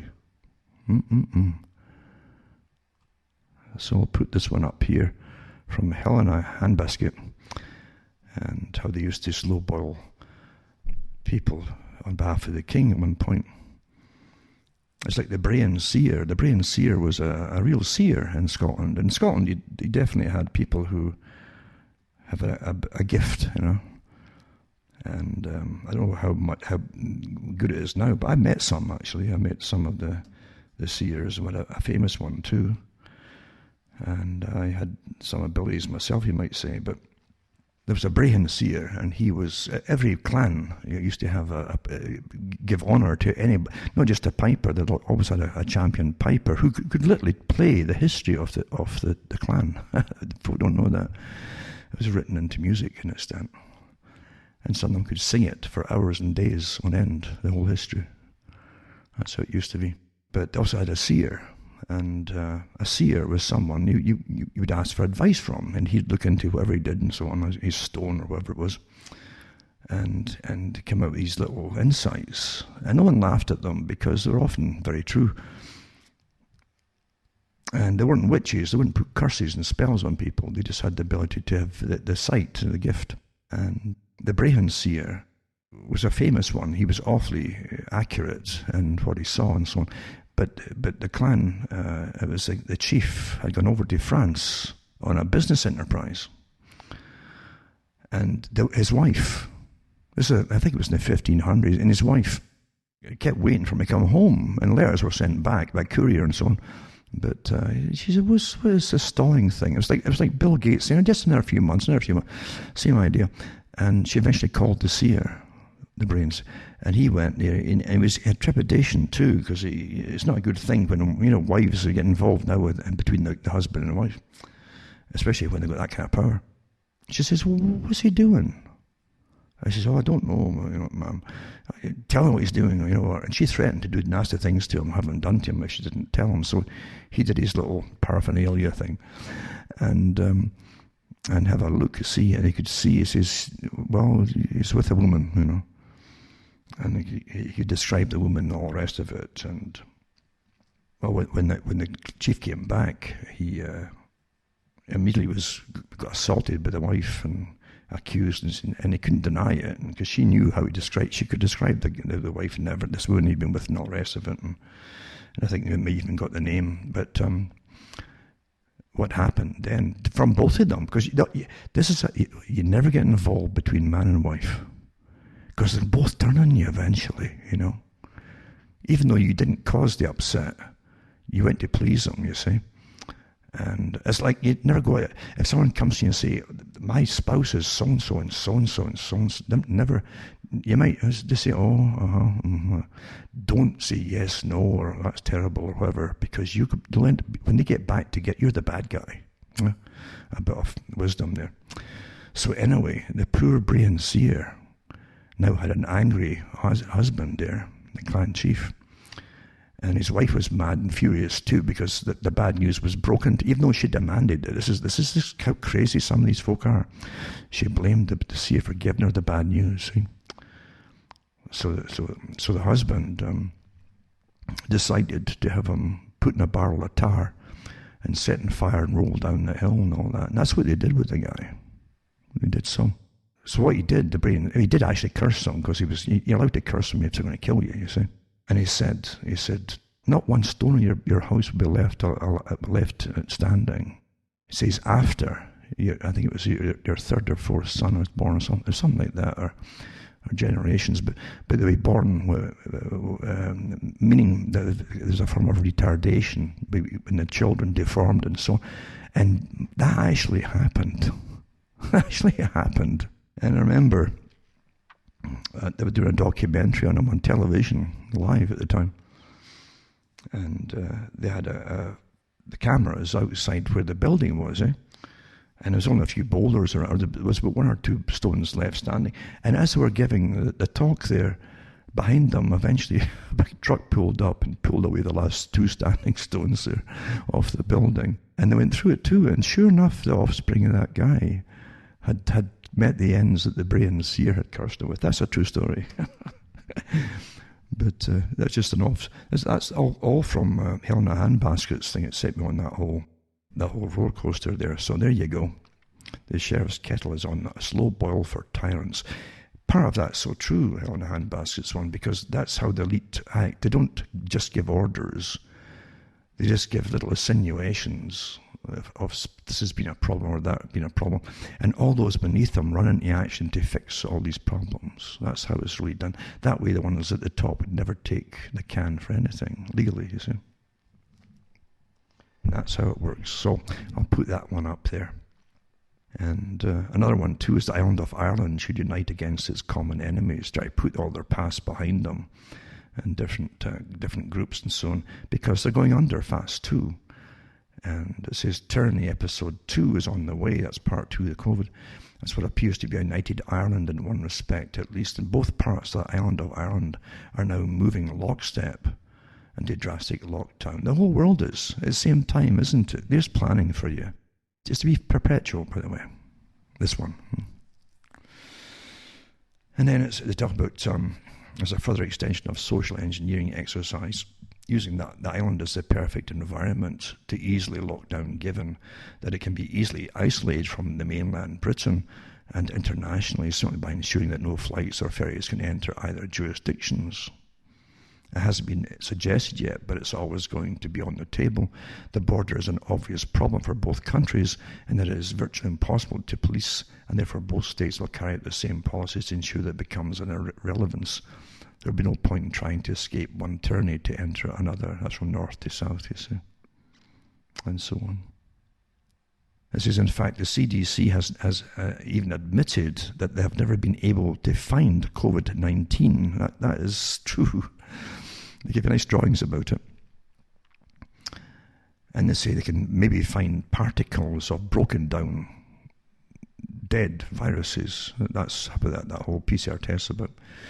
I says, yes, but you read that correctly. They haven't been able to find it, isolate it, and therefore obviously diagnose anybody with it.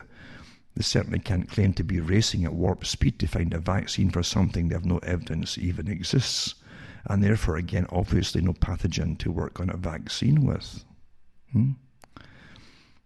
And the links are here, by the way, where the CDC says that they don't have the virus available to examine. I'm not kidding you. I mean, it's from their own website. And I'll put these articles up. This is in this article too. But again, they can go on and on with the facts. It really makes no difference. It's a big agenda. And folk can scream about the facts until the cows come home, until eventually the cows don't come home because they banned all meat consumption. Another article here is food shortage simulation predicts 400% increase in food prices by 2030. And I'll put this one up as well, about the looming food crisis in the US and the rest of the world. They want this to happen, by the way. This is back in 2015. 65 people showed up at the World Wildlife Fund's headquarters in Washington, D.C. These individuals were international policymakers, corporate businessmen, academics, and leaders in thought. Their goal was to run a simulation of the world food crisis that would begin in 2020 and run to 2030. I'll put the article up before that one, actually, from them, from their own sites. There's a few of them actually putting up the same articles. But since the press release of the event was published on the big ag corporation Cargill, I'll put that one up from their own website, and revealed that the food shortage simulation in the decade between 2020 and 2030 would see two major food crises. During this time, prices would rise 400% of the long-term average, and the number of climate-related weather events, governments would be toppled in Ukraine and Pakistan, and famine would force refugees from Myanmar, Chad, Sudan, and Bangladesh. Does any of this sound familiar yet? That was 2015, remember? And they talked about taxes, such as a meat tax and for a carbon tax. And this article has got them there too. And as I say, the whole agenda for the climate change is totally immersed in this COVID lockdown. And again, the Club of Rome has said that too. I've given up their articles 2 months ago, where they were overjoyed at fulfilling all the climate agenda through the COVID, under the guise of the COVID. So I'll put this up too, about the food prices. And also, and I might even put up the ones from the original sites too, such as those exercises on food security by Cargill, and show you some of the characters that were at it too, by the way, that are familiar today. They're in charge of it. And this article too is about beef and how they're closing down the meat plants. They're testing them, you see. As you keep, if you were to close any place down, just put in a select group of people to test them, and they'll find particles of coronas, because it's a normal thing in society, all the different coronaviruses, it stacks off them, even the common cold, eh? And the PCR test doesn't actually identify the coronavirus 19, it only picks up particles of what they claim are particles of viruses, not the whole viruses, but particles. They could be always there, dead particles. So it's a complete farce. So they can close a place down quickly. We've had so many cases today because we've tested 10,000 and found 5,000 or 7,000. Well, it's because you find them in across society, especially this time of year, by the way. There's all kinds of viruses going around that you don't even know you've had, just like the COVID. So they can close down the beef plants. So beef may be less prevalent on shelves as infection might easily spread in processing plants that are not set up for social distancing. There you go. It's quite amazing, isn't it? Jimmy, don't you get fed up with it all? Don't you get fed up? Because it's all planned this way, isn't it? It's all completely planned this way. No hope of normality until July. Head of Oxford vaccine team warns face masks and social distancing will be needed until next summer. Why bother having this person saying it, that's Andrew Pollard, when the heads of all countries are saying exactly the same thing, verbatim, just like robots. But it's all coincidence, isn't it? Is it a few months more, a few years more, and for the rest of your lives, Yeah. Oxford vaccination trial team. Oh, dear, dear, dear Pollard, If we end up with a vaccine that's effective in preventing the disease, that is by far the best way to control the virus. No, it's not. It's called herd immunity. If you let folk mix, then most folk will get it and be immune to it. What do you think from all these ones that said, oh, they've tested positive, more cases, didn't say they're sick, well, test them again in a few weeks and what happens? They don't have it then. If you took their blood samples, they've got antibodies which they developed themselves. That's why they're not sick, folks. They don't stay cases anymore, you see. Do you understand? They're not cases anymore. What happened to them? They're now immune to them without the vaccine. Did you figure that one out? It's amazing the media doesn't tell you that obvious little bit there. Those folk all have immunity to it now, or they would be sick and stay sick till they died. Oh, with 10,000 more cases. Yeah, in a week's time there won't be cases, they'll be immune. Facts don't matter, though.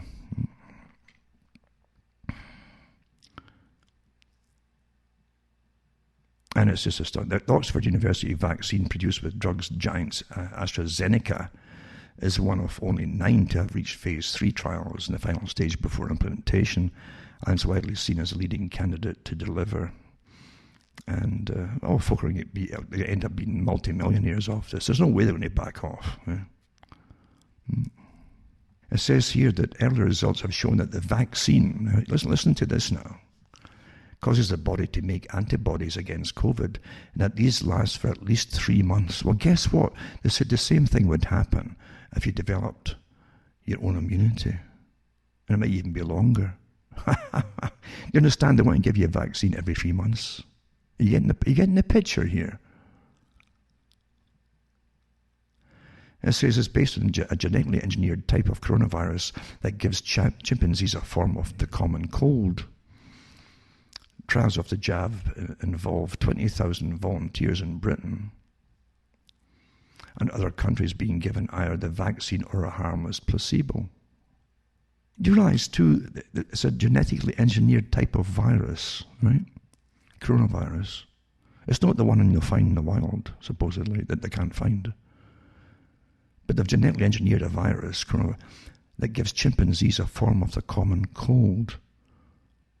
Well, that's not the coronavirus 19 then, is it?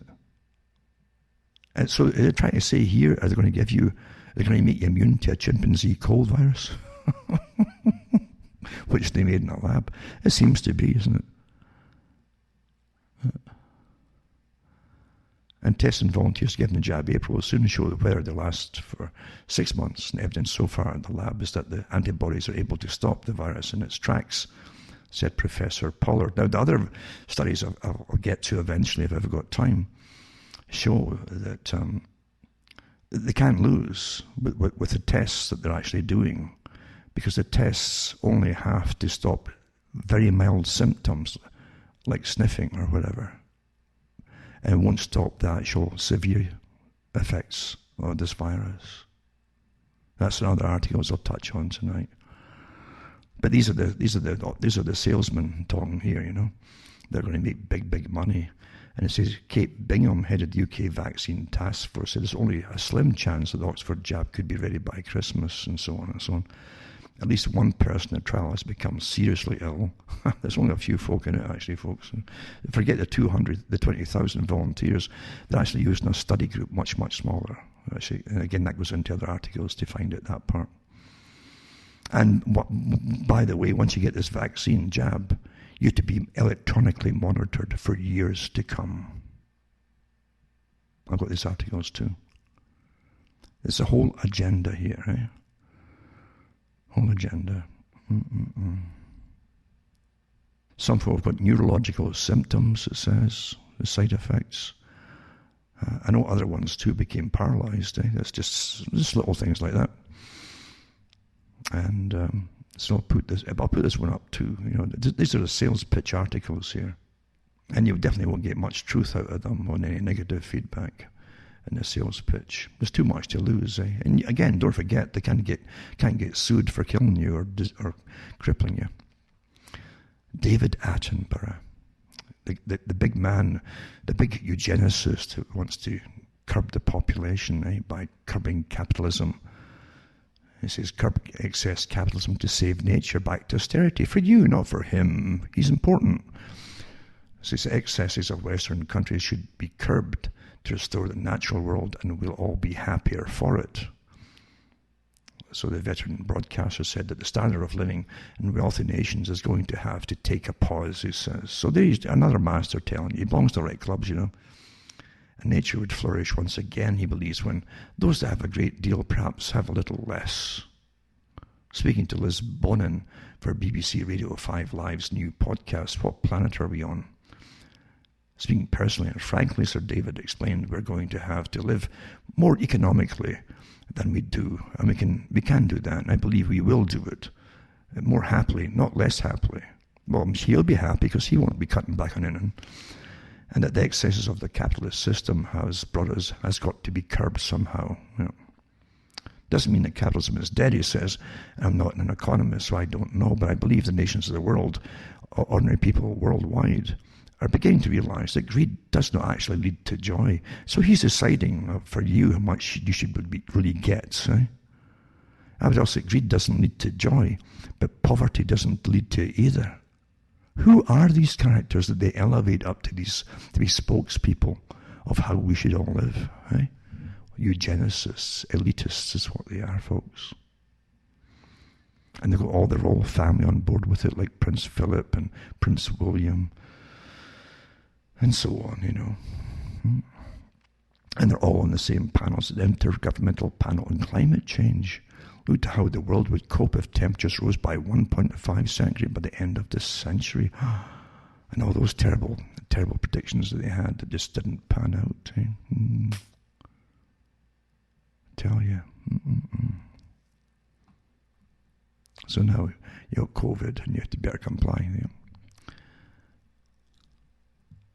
Oh, this is an interesting one.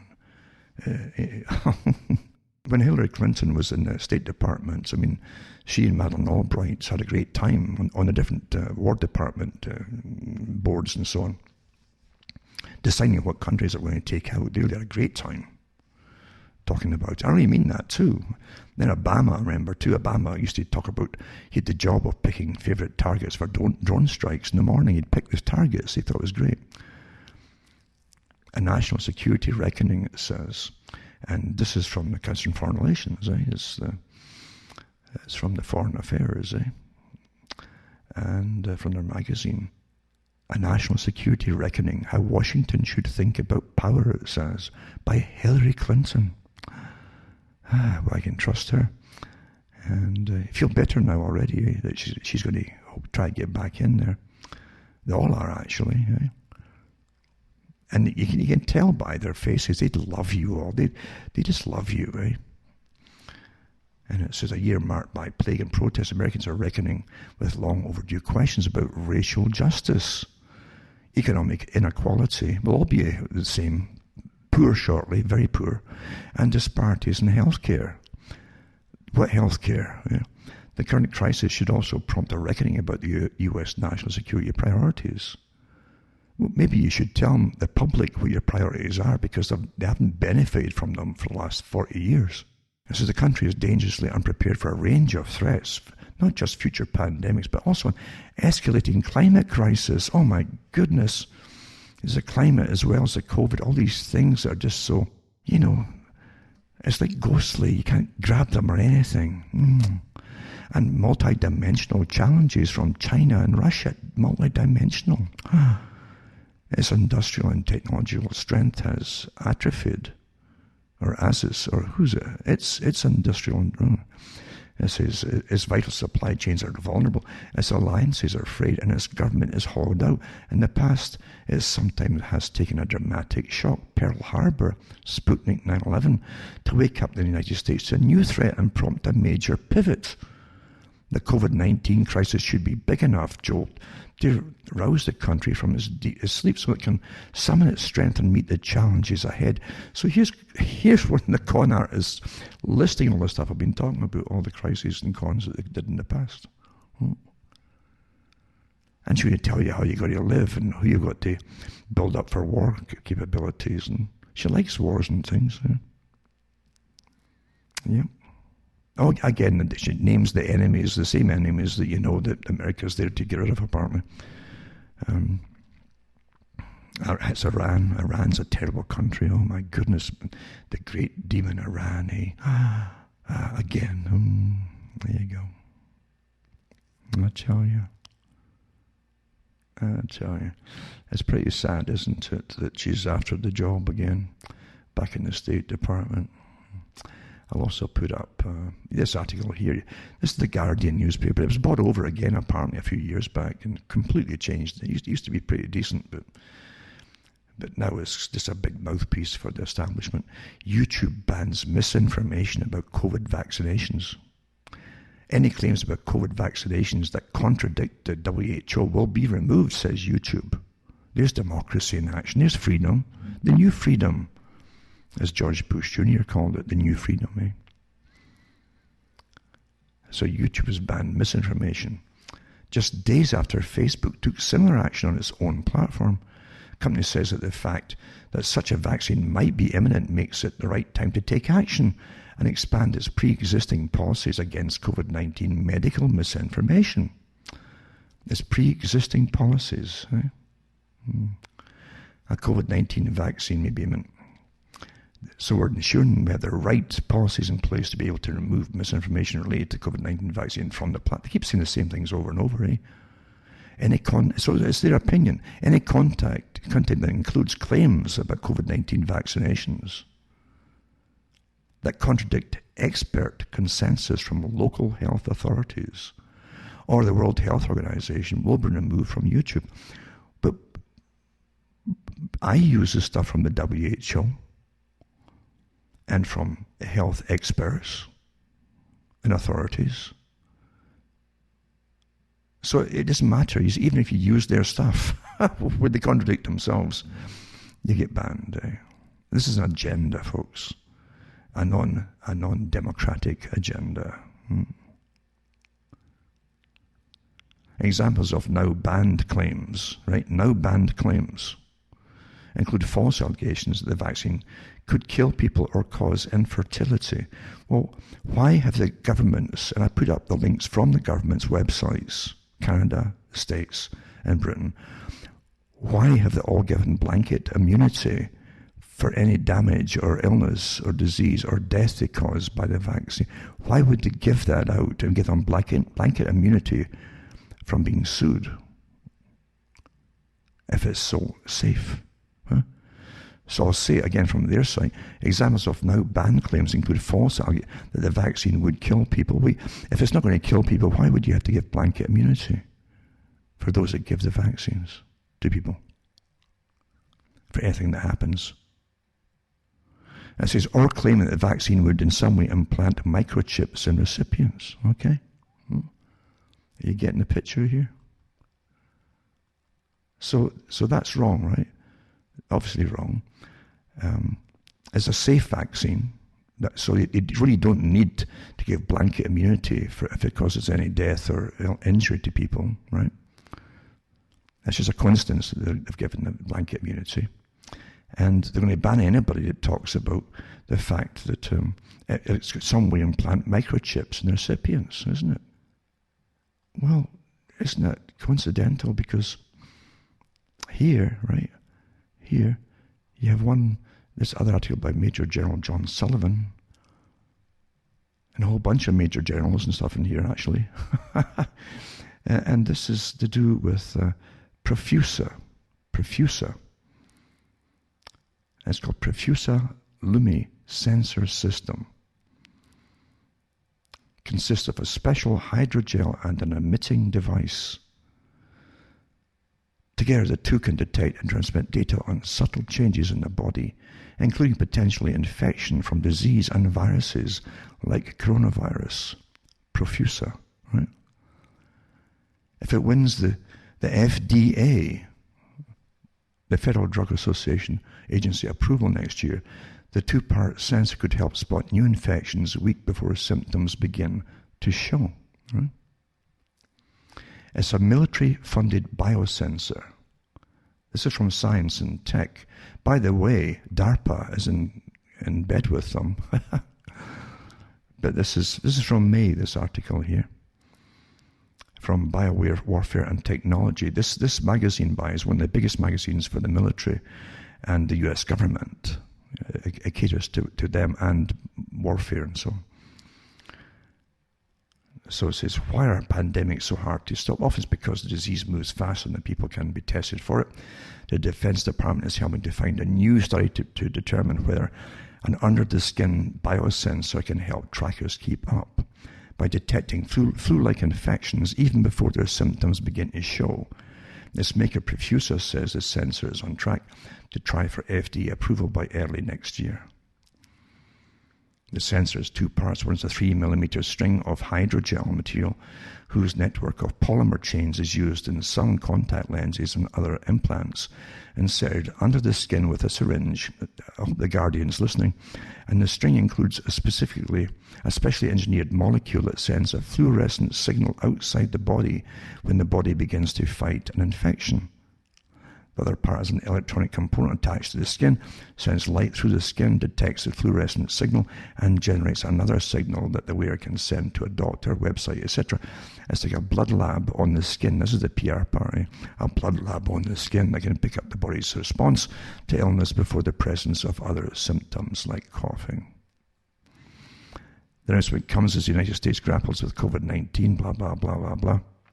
And it says, the military is taking a leading role in vaccine research. Joint Chiefs of Staff Chairman General Mark Milley told reporters at the Pentagon on Monday, our military research labs are working feverishly around the horn here to try to come up with a vaccine. So we'll see how that develops over the next couple of months. Milley said U.S. troops themselves are also at risk, and U.S. soldiers in South Korea became the first U.S. service members to contract the virus. And Profusa's newest funded study, which the company announced on Tuesday, will test how well the sensor can detect influenza outbreaks up to 3 weeks before it's possible to detect them using current methods. Huang said his company has received grants from the Defense Advanced Research Projects Agency. Listen, Guardian newspaper. That's DARPA, right? Defense Advanced Research Projects Agency is funding this project that doesn't exist, you're claiming. Fake news. Since around 2011, it's been doing this. They give us grant money to help our research, and as we prove out a certain milestone, as we de-risk the technology, they give us a second phase and a third phase and provide support, he said. Huang said DARPA is helping the company reach out to other outfits with the Defense Department that might use the device on troops or service members. That could include partnerships with U.S. Special Operations Command or Indo-Pacific Command. So I'll put this terrible, sacrilegious, non-existent, false DARPA information from DARPA up tonight, so for those who want to look. I'll probably get banned for putting up what it says. Another one too is William Hazeltine, former Harvard Medical School professor, founder of the university's Cancer and HIV/AIDS research departments. He serves as the chair and president of the think tank Access Health International. In response to widespread demand for more transparency, pharmaceutical companies Moderna and Pfizer have released clinical study protocols for their COVID-19 vaccine trials. The goal is to reassure the public that the trials are being conducted responsibly. Well, how can it be when you're cutting short any possible testing? It's supposed to take years. It says in both the Moderna and Pfizer trials, for example, the primary object is to prevent any occurrence of COVID-19, not necessarily a severe case. Preventing serious illness is a secondary objective. You understanding? Preventing serious illness is a secondary objective. Yet it is the severe cases of COVID-19 that have killed nearly 1 million people worldwide. We don't even know if that's true. If they died with it or because of it. Big difference. It says it left many millions with long-term damage. Really. With the current protocols, it's conceivable that a vaccine might be considered effective and eventually approved based primarily on its ability to prevent mild cases alone, like sniffles. Well, is that any good? To give you a new RNA type vaccine, mRNA vaccine, is going to alter the DNA makeup of your epithelial tissue permanently on something that might prevent a mild case or a mild sniffle. It says if we were developing a vaccine for a simple cold virus, perhaps this would indeed be enough. But they can't even cure the cold here, Brent. But COVID-19 is far from a common cold. People are not concerned about a tickle in their throat or a runny nose. They're concerned about being put in the hospital. A COVID-19 vaccine should first and foremost protect us from severe instances of the disease. Then he goes on about the troubling size of the group for each vaccine. And it gives you the big numbers that they always give you. They're up to 30,000 participants slated for each test. But while the full trial sizes might be large, the protocol suggests that efficacy can be proved in an initial test group of just 106 people for Moderna and a group of 64 people for Pfizer.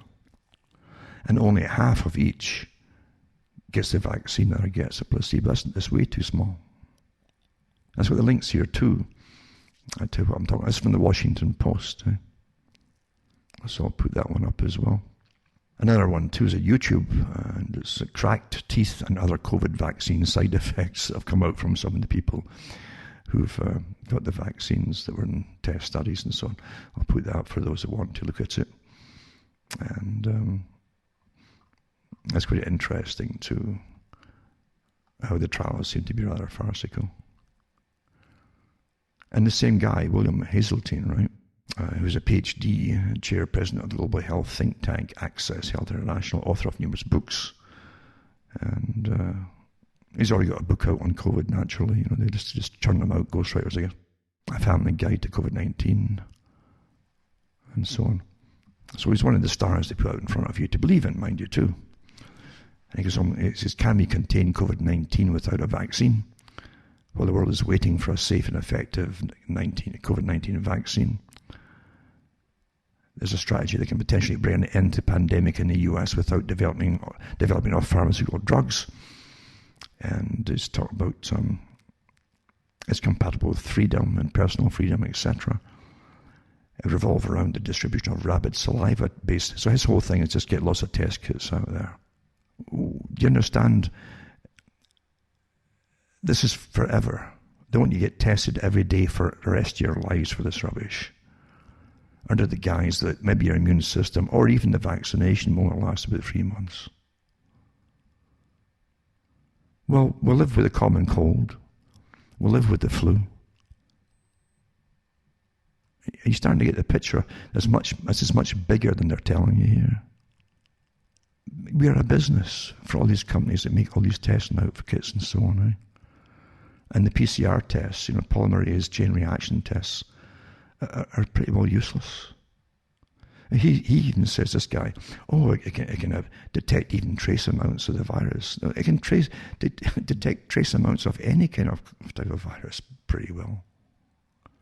And if you get trace amounts of bits of viruses, doesn't mean you've got the disease. or are ill with it either, for that matter. Rubbish. Completely. And there's no point arguing that because all the data's out on it. And again, getting back to the one on Dr. Conley, he's a military doctor. Can he say no to the president? In other words, what to do? He's against Trump's doctor. And you can read the article, but the main part is, as I mentioned earlier in the talk, and it says, again, a military doctor would still be at risk of losing his license were he or she to administer a treatment to the president that he knew to be harmful, but acceded to provide because he is in uniform, the commander-in-chief is ordered it, he says. But he also says that the president, it says, like any other citizen, has a right to refuse anything that's going to get put into his body. Remember that part when they come for you. That's in the article here. And I'll put that up there too.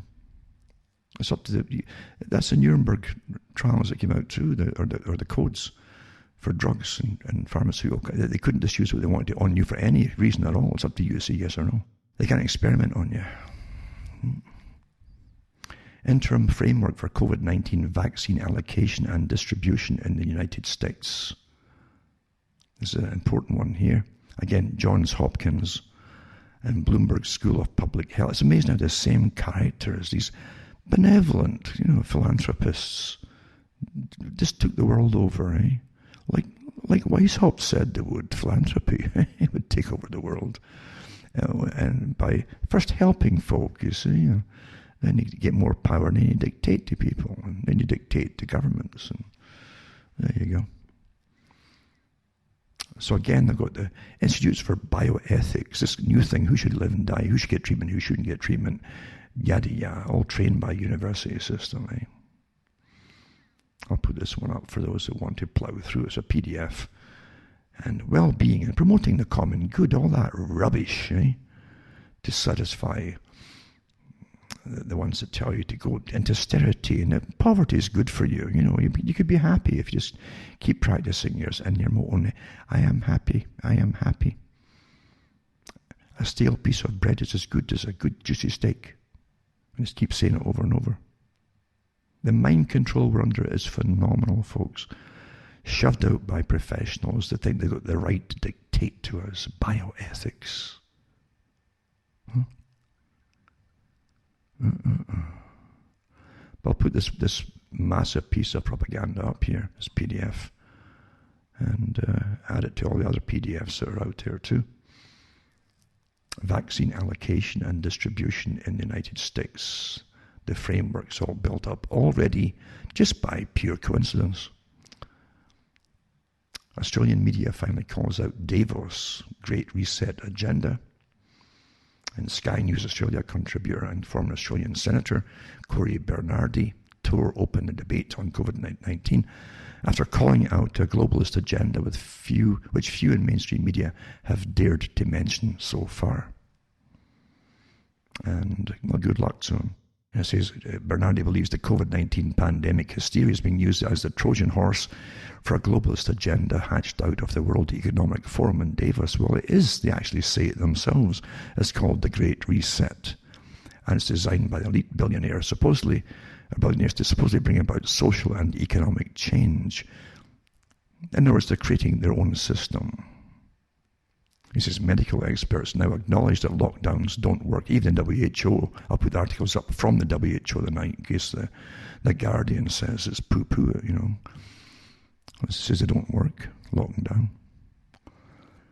Now, none of that makes any sense until you open your mind to consider if there's another agenda at work. Thank goodness the word's getting around, The real agenda, And this is what Schwab said, from the World Economic Forum, the guy who's really against, all for this whole agenda here.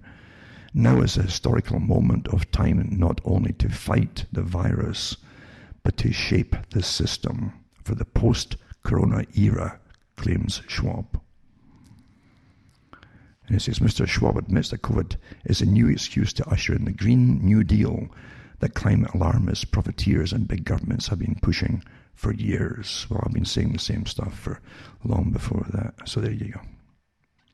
I'll put this article up too. Another one too is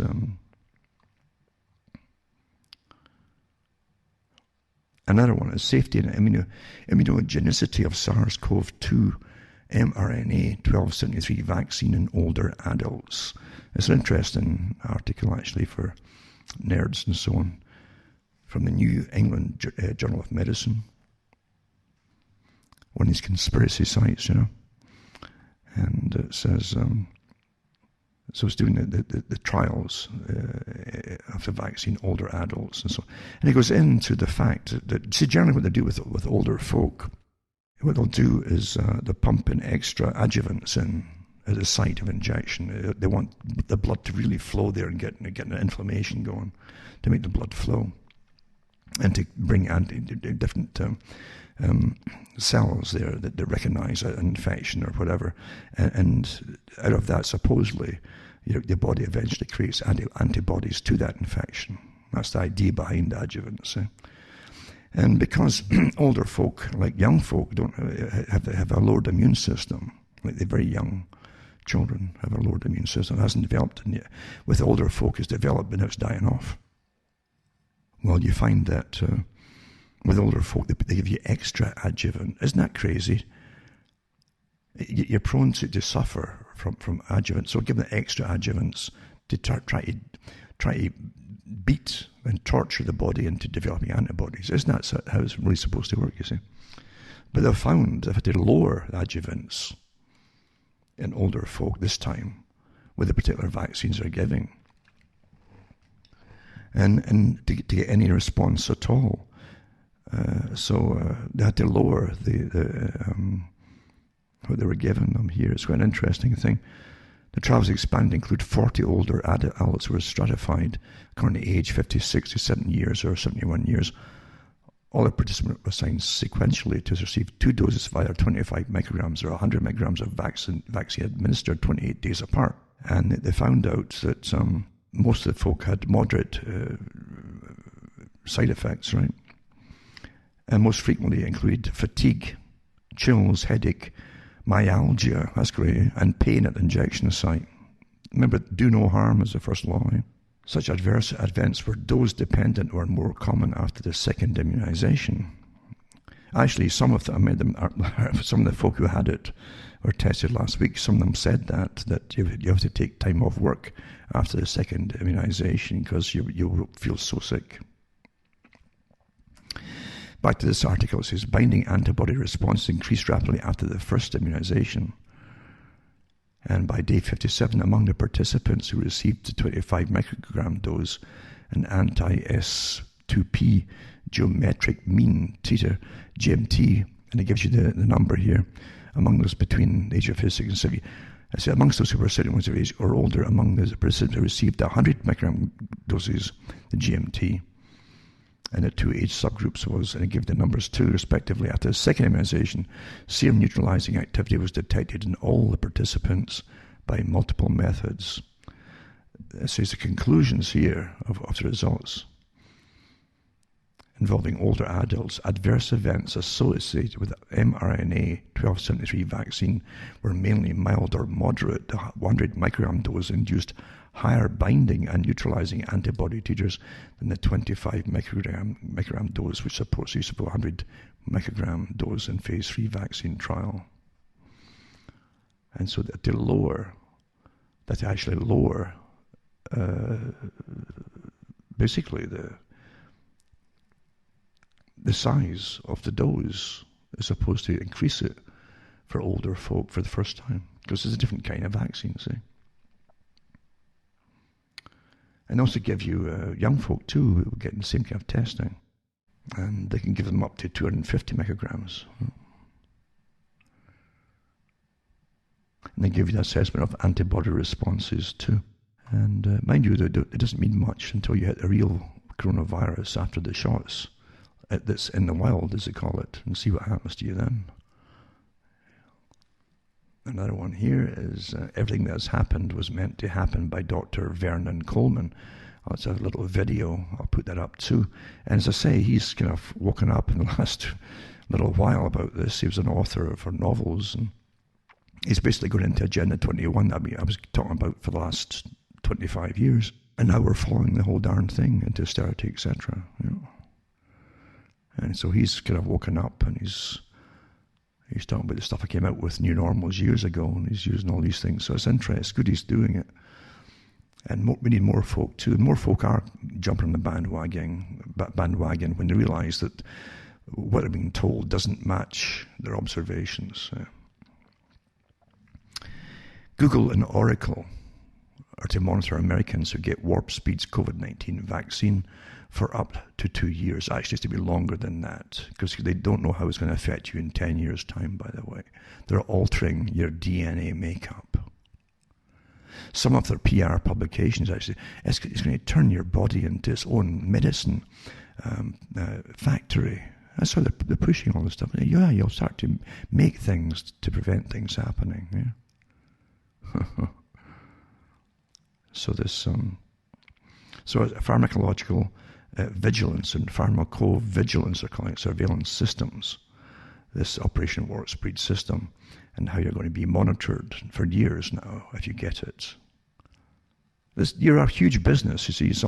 It's all part of DARPA too. It's in addition, Monsef Slao and OWS's vaccine coordinator Matt Hepburn, formerly program manager at the Pentagon's controversial Defense Advanced Research Project agency, DARPA, had previously published an article for the New England Journal of Medicine, and I've mentioned that too. They state that because some technologies have limited previous data on safety in humans, the long-term safety of these vaccines will be carefully assessed during pharmacovigilance surveillance strategies, meaning permanent monitoring. Use of pharmacological vigilance on those who receive the vaccines is also mentioned in the official Warp Speed infographic. I've got the links here too, I'll put them all up. They're in that article from DARPA, which states that monitoring will be done in cooperation with the Food and Drug Administration and the Center for Disease Control and Protection, and will involve 24 months post-trial monitoring for adverse effects. Whatever happens after that, I guess, won't be. If folks start dying off, it just won't go down after that period.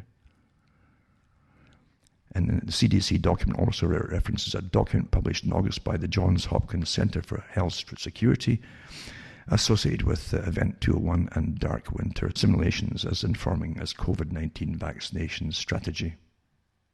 And it says the passive monitoring system and reporting system managed by the CDC and the FDA should be retooled to create an active safety surveillance system directed by the CDC that monitors all COVID-19 vaccine recipients, perhaps by short message service or other electronic mechanisms. So yeah, you got DARPA and them all involved here, folks, and it says more secret contracts. While Monsef Slow and Warp Speed documents provides few details regarding what this tracking system would entail, Slow did note in his recent interview with the Wall Street Journal that tech giants Google and Oracle have been contracted to collect and track vaccine data as part of the system. And it mentions a lot of it secret too, so.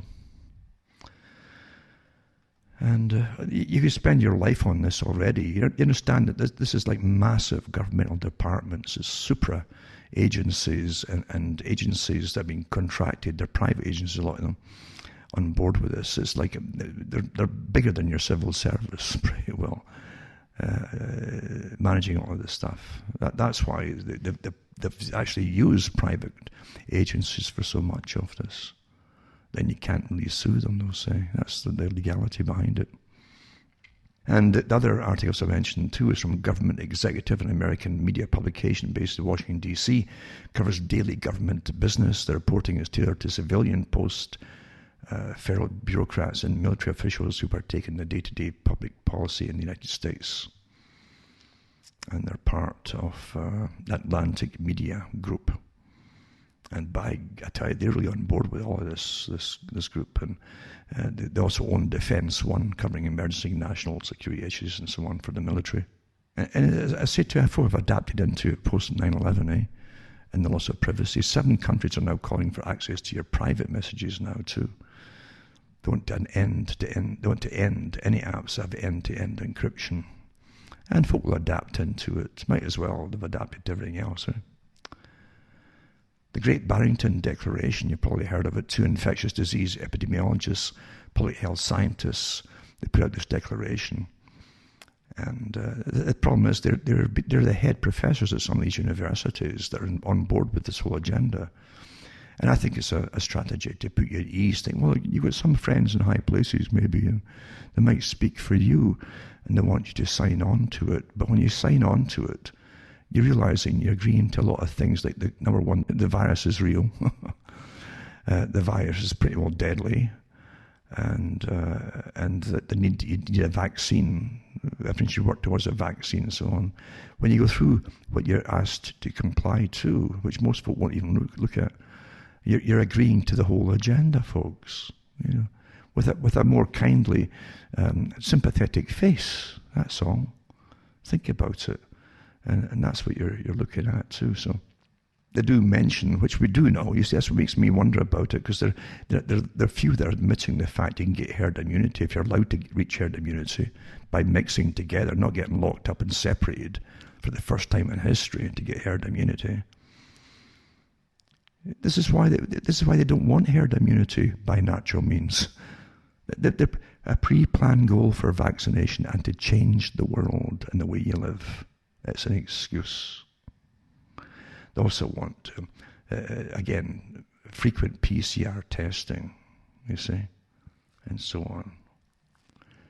So Dr. Martin Kulldorff, professor of medicine, Harvard University, biostatistician and epidemiologist and so on, and Dr. Sunetra Gupta, professor of Oxford University, and Dr. J. Bhattacharya, professor at Stanford University Medical School. So when these characters come out with the agenda, you know, with a more sympathetic face to the public, I'm very, very, very, very wary, folks, because we've been conned so much, and you have all these psychological operations on the go to get folk to conform. But look at what they want you to sign on to, and you're acknowledging the whole darn thing.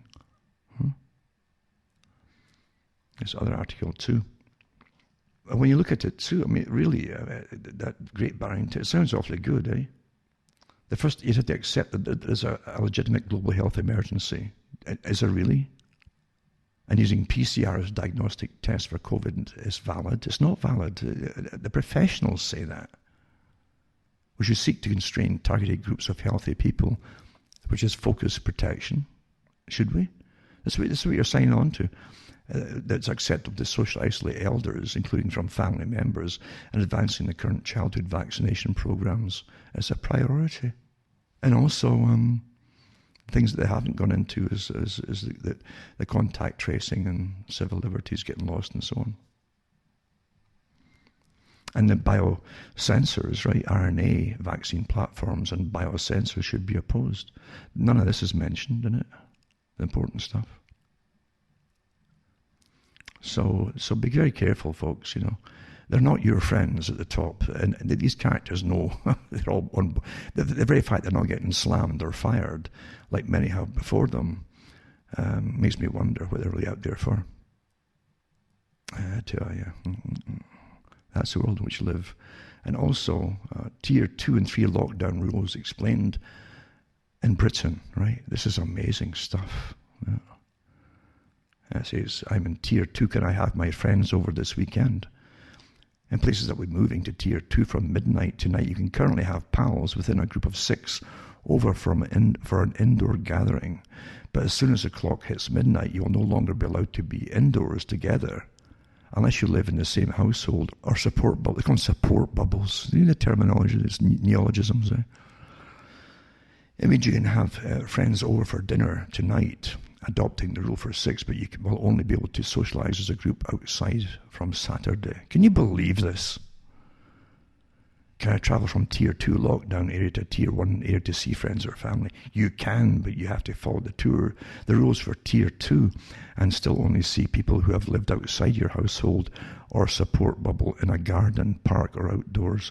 You cannot stay overnight with friends and family in a Tier 1 area or gather inside with them. Can you believe that people are following this rubbish?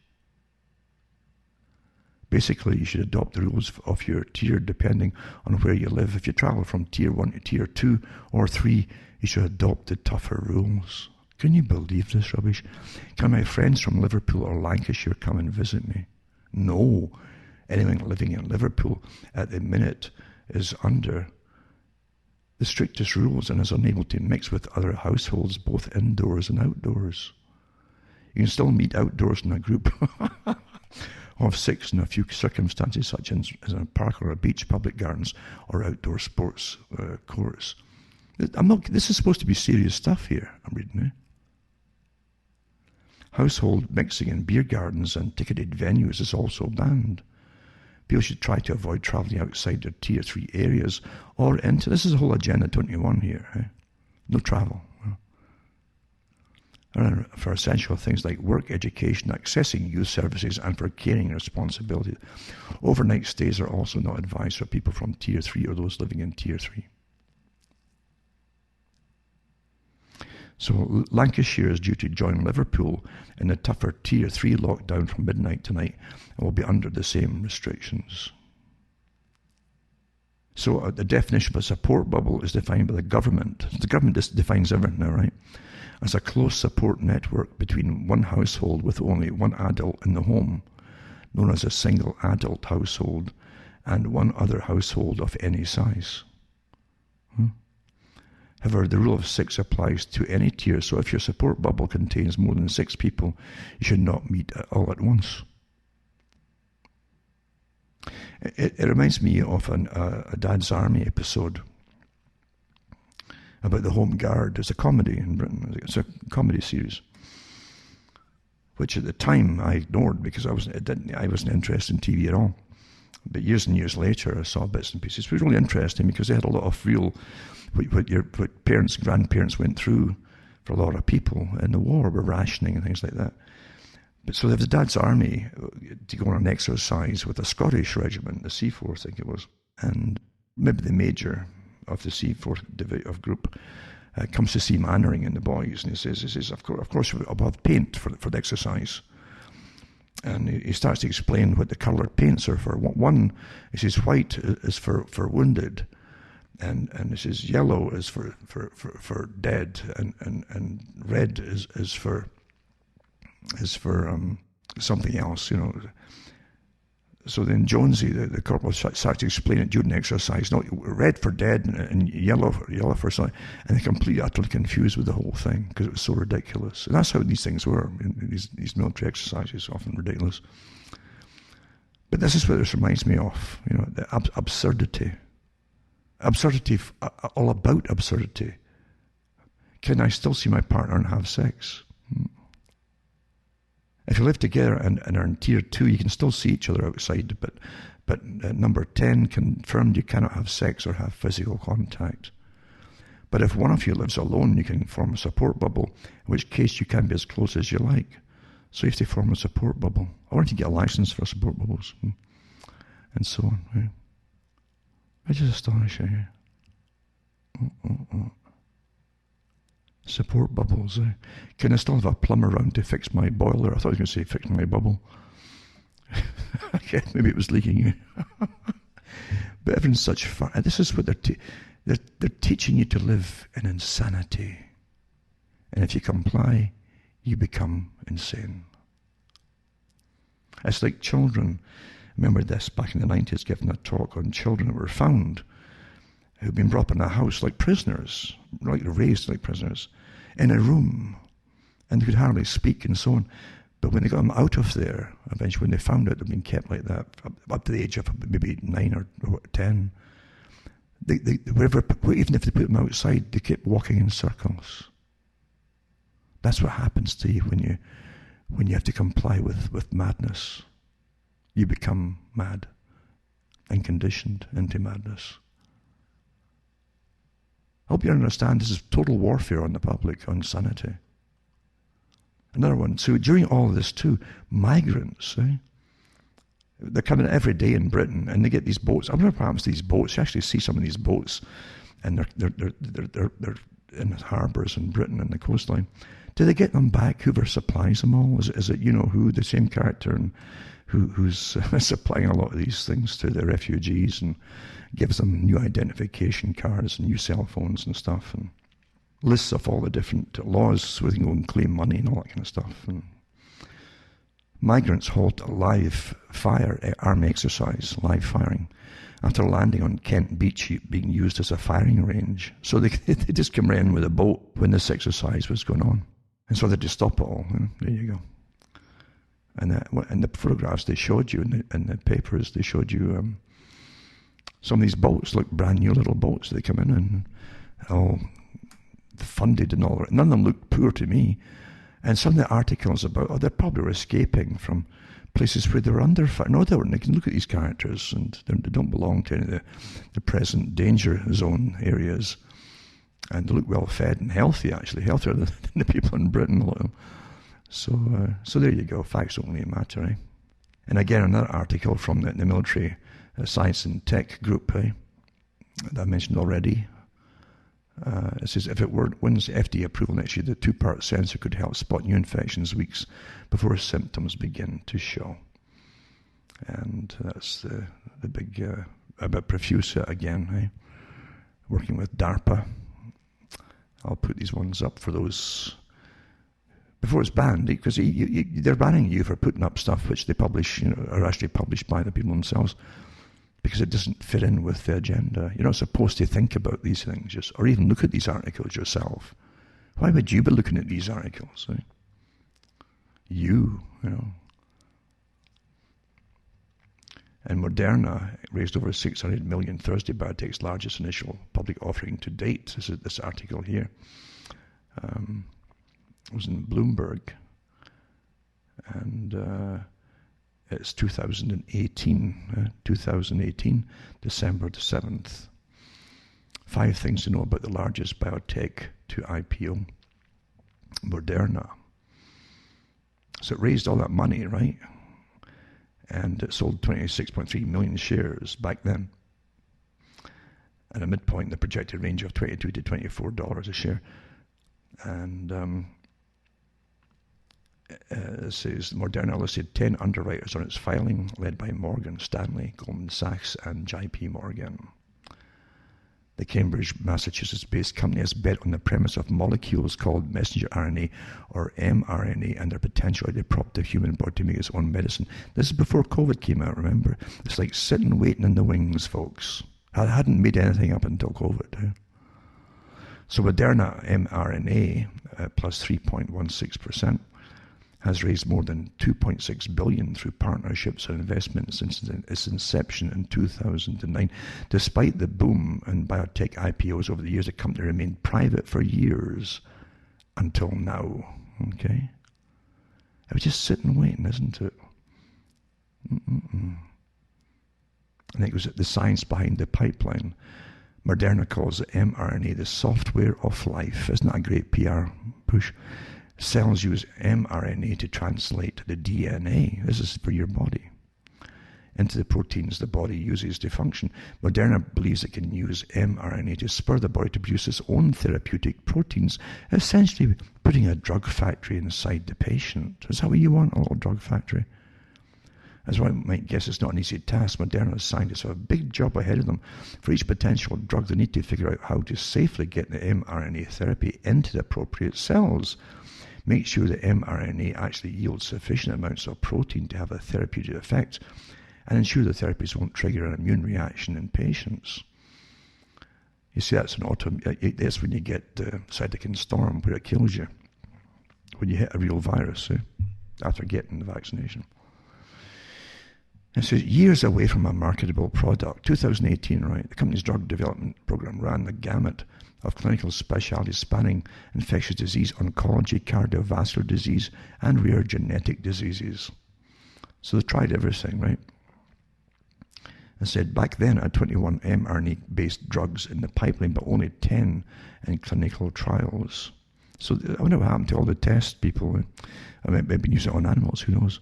As the company noted in its most recent securities fact, no mRNA-based drug has ever been approved by the FDA or any other regulatory agency, so it will be years before Moderna will be able to bring anything to market. Well, bingo, they got the COVID-19, eh? That's just coincidence. It's the same coincidence as we need, as a PNAC group, we need a Pearl Harbor event to get this list of countries demolished. And 9/11 happened, bingo. It's the same coincidence, eh? So the article in 2018 says, it noted in its most recent fact, no mRNA-based drug has ever been approved by the FDA nor any other regulatory agency. So it'll be years before Moderna will be able to drug anything to market. Well, there you go. They're just lucky, eh? And executives make a pretty penny. They disclosed the compensation of the 3 highest paid executive officers who made a combined $40 million in cash and stock in 2017. Stephen Hogue, the company's president, received $19 million in options. And what do they get now, eh? Ooh, and 4.4 million cash bonuses. And Lawrence Kim, Moderna's CFO, receives 5.5 million in stock and a 1 million cash bonus. And Chief Executive Stephanie Bancel received $4.6 million in options and 1.5 million. I bet that's way, way up now, eh? Mm-hmm. I tell you.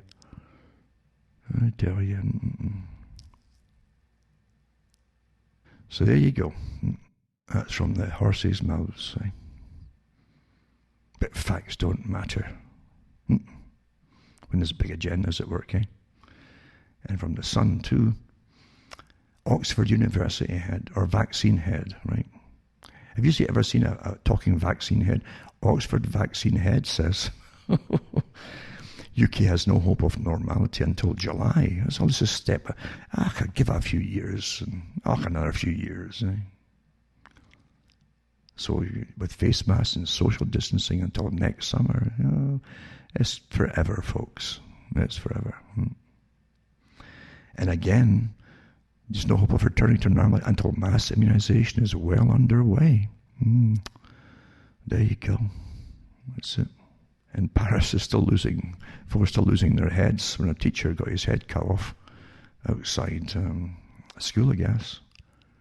Because he showed Prophet Muhammad. He says it was a cartoon. It was against, why did they do this so, eh? Why did they do this when they know the dangers of all? So there's a jihadi thought to be wearing a bomb vest, had been shot dead by cops near Paris after allegedly beheading a teacher outside a school. I think the guy, this jihadist was born in Chechnya, or probably Russia. He's a Chechen born in Russia, I think. That's what it was. Again, it's just another kind of new normal, eh? And I'll put these articles up. Another one, too, from the partners of this article here. Profusa, rich history of scientific accomplishments that have been recognized through the awards of grants and support for our mission. Always delivering grants, so we pay for everything, don't we? And it says, academic and hospital collaborators actively collaborating with established institutions, universities and hospitals to develop and advance the science behind Profusa. And they give your industry collaborators for the vision of the future, yada, yada, yada. And their investors, they're all behind them about this. So it's interesting too, getting more electronics and surveillance and all that stuff. And, for your own good, for goodness sakes, eh? You're so suspicious, you paranoid people. A very interesting article. I should really just maybe, I'll give a couple of more articles on Profusa to back up what you said there. But I might keep some other articles for next week, because there's a lot here actually. And I've been on for a long time already, and I've got to render this long talk at the end of it. But remember too, again, send a few bucks my way, cuttingthroughthematrix.com website. Cash, PayPal, checks are fine. International postal orders you can get And they've got to call them international postal orders to send to Canada, if you can get them. The States doesn't use them anymore, but some parts of Europe still does, I think, and elsewhere. I think you can get a little bank check if you can't get any other thing.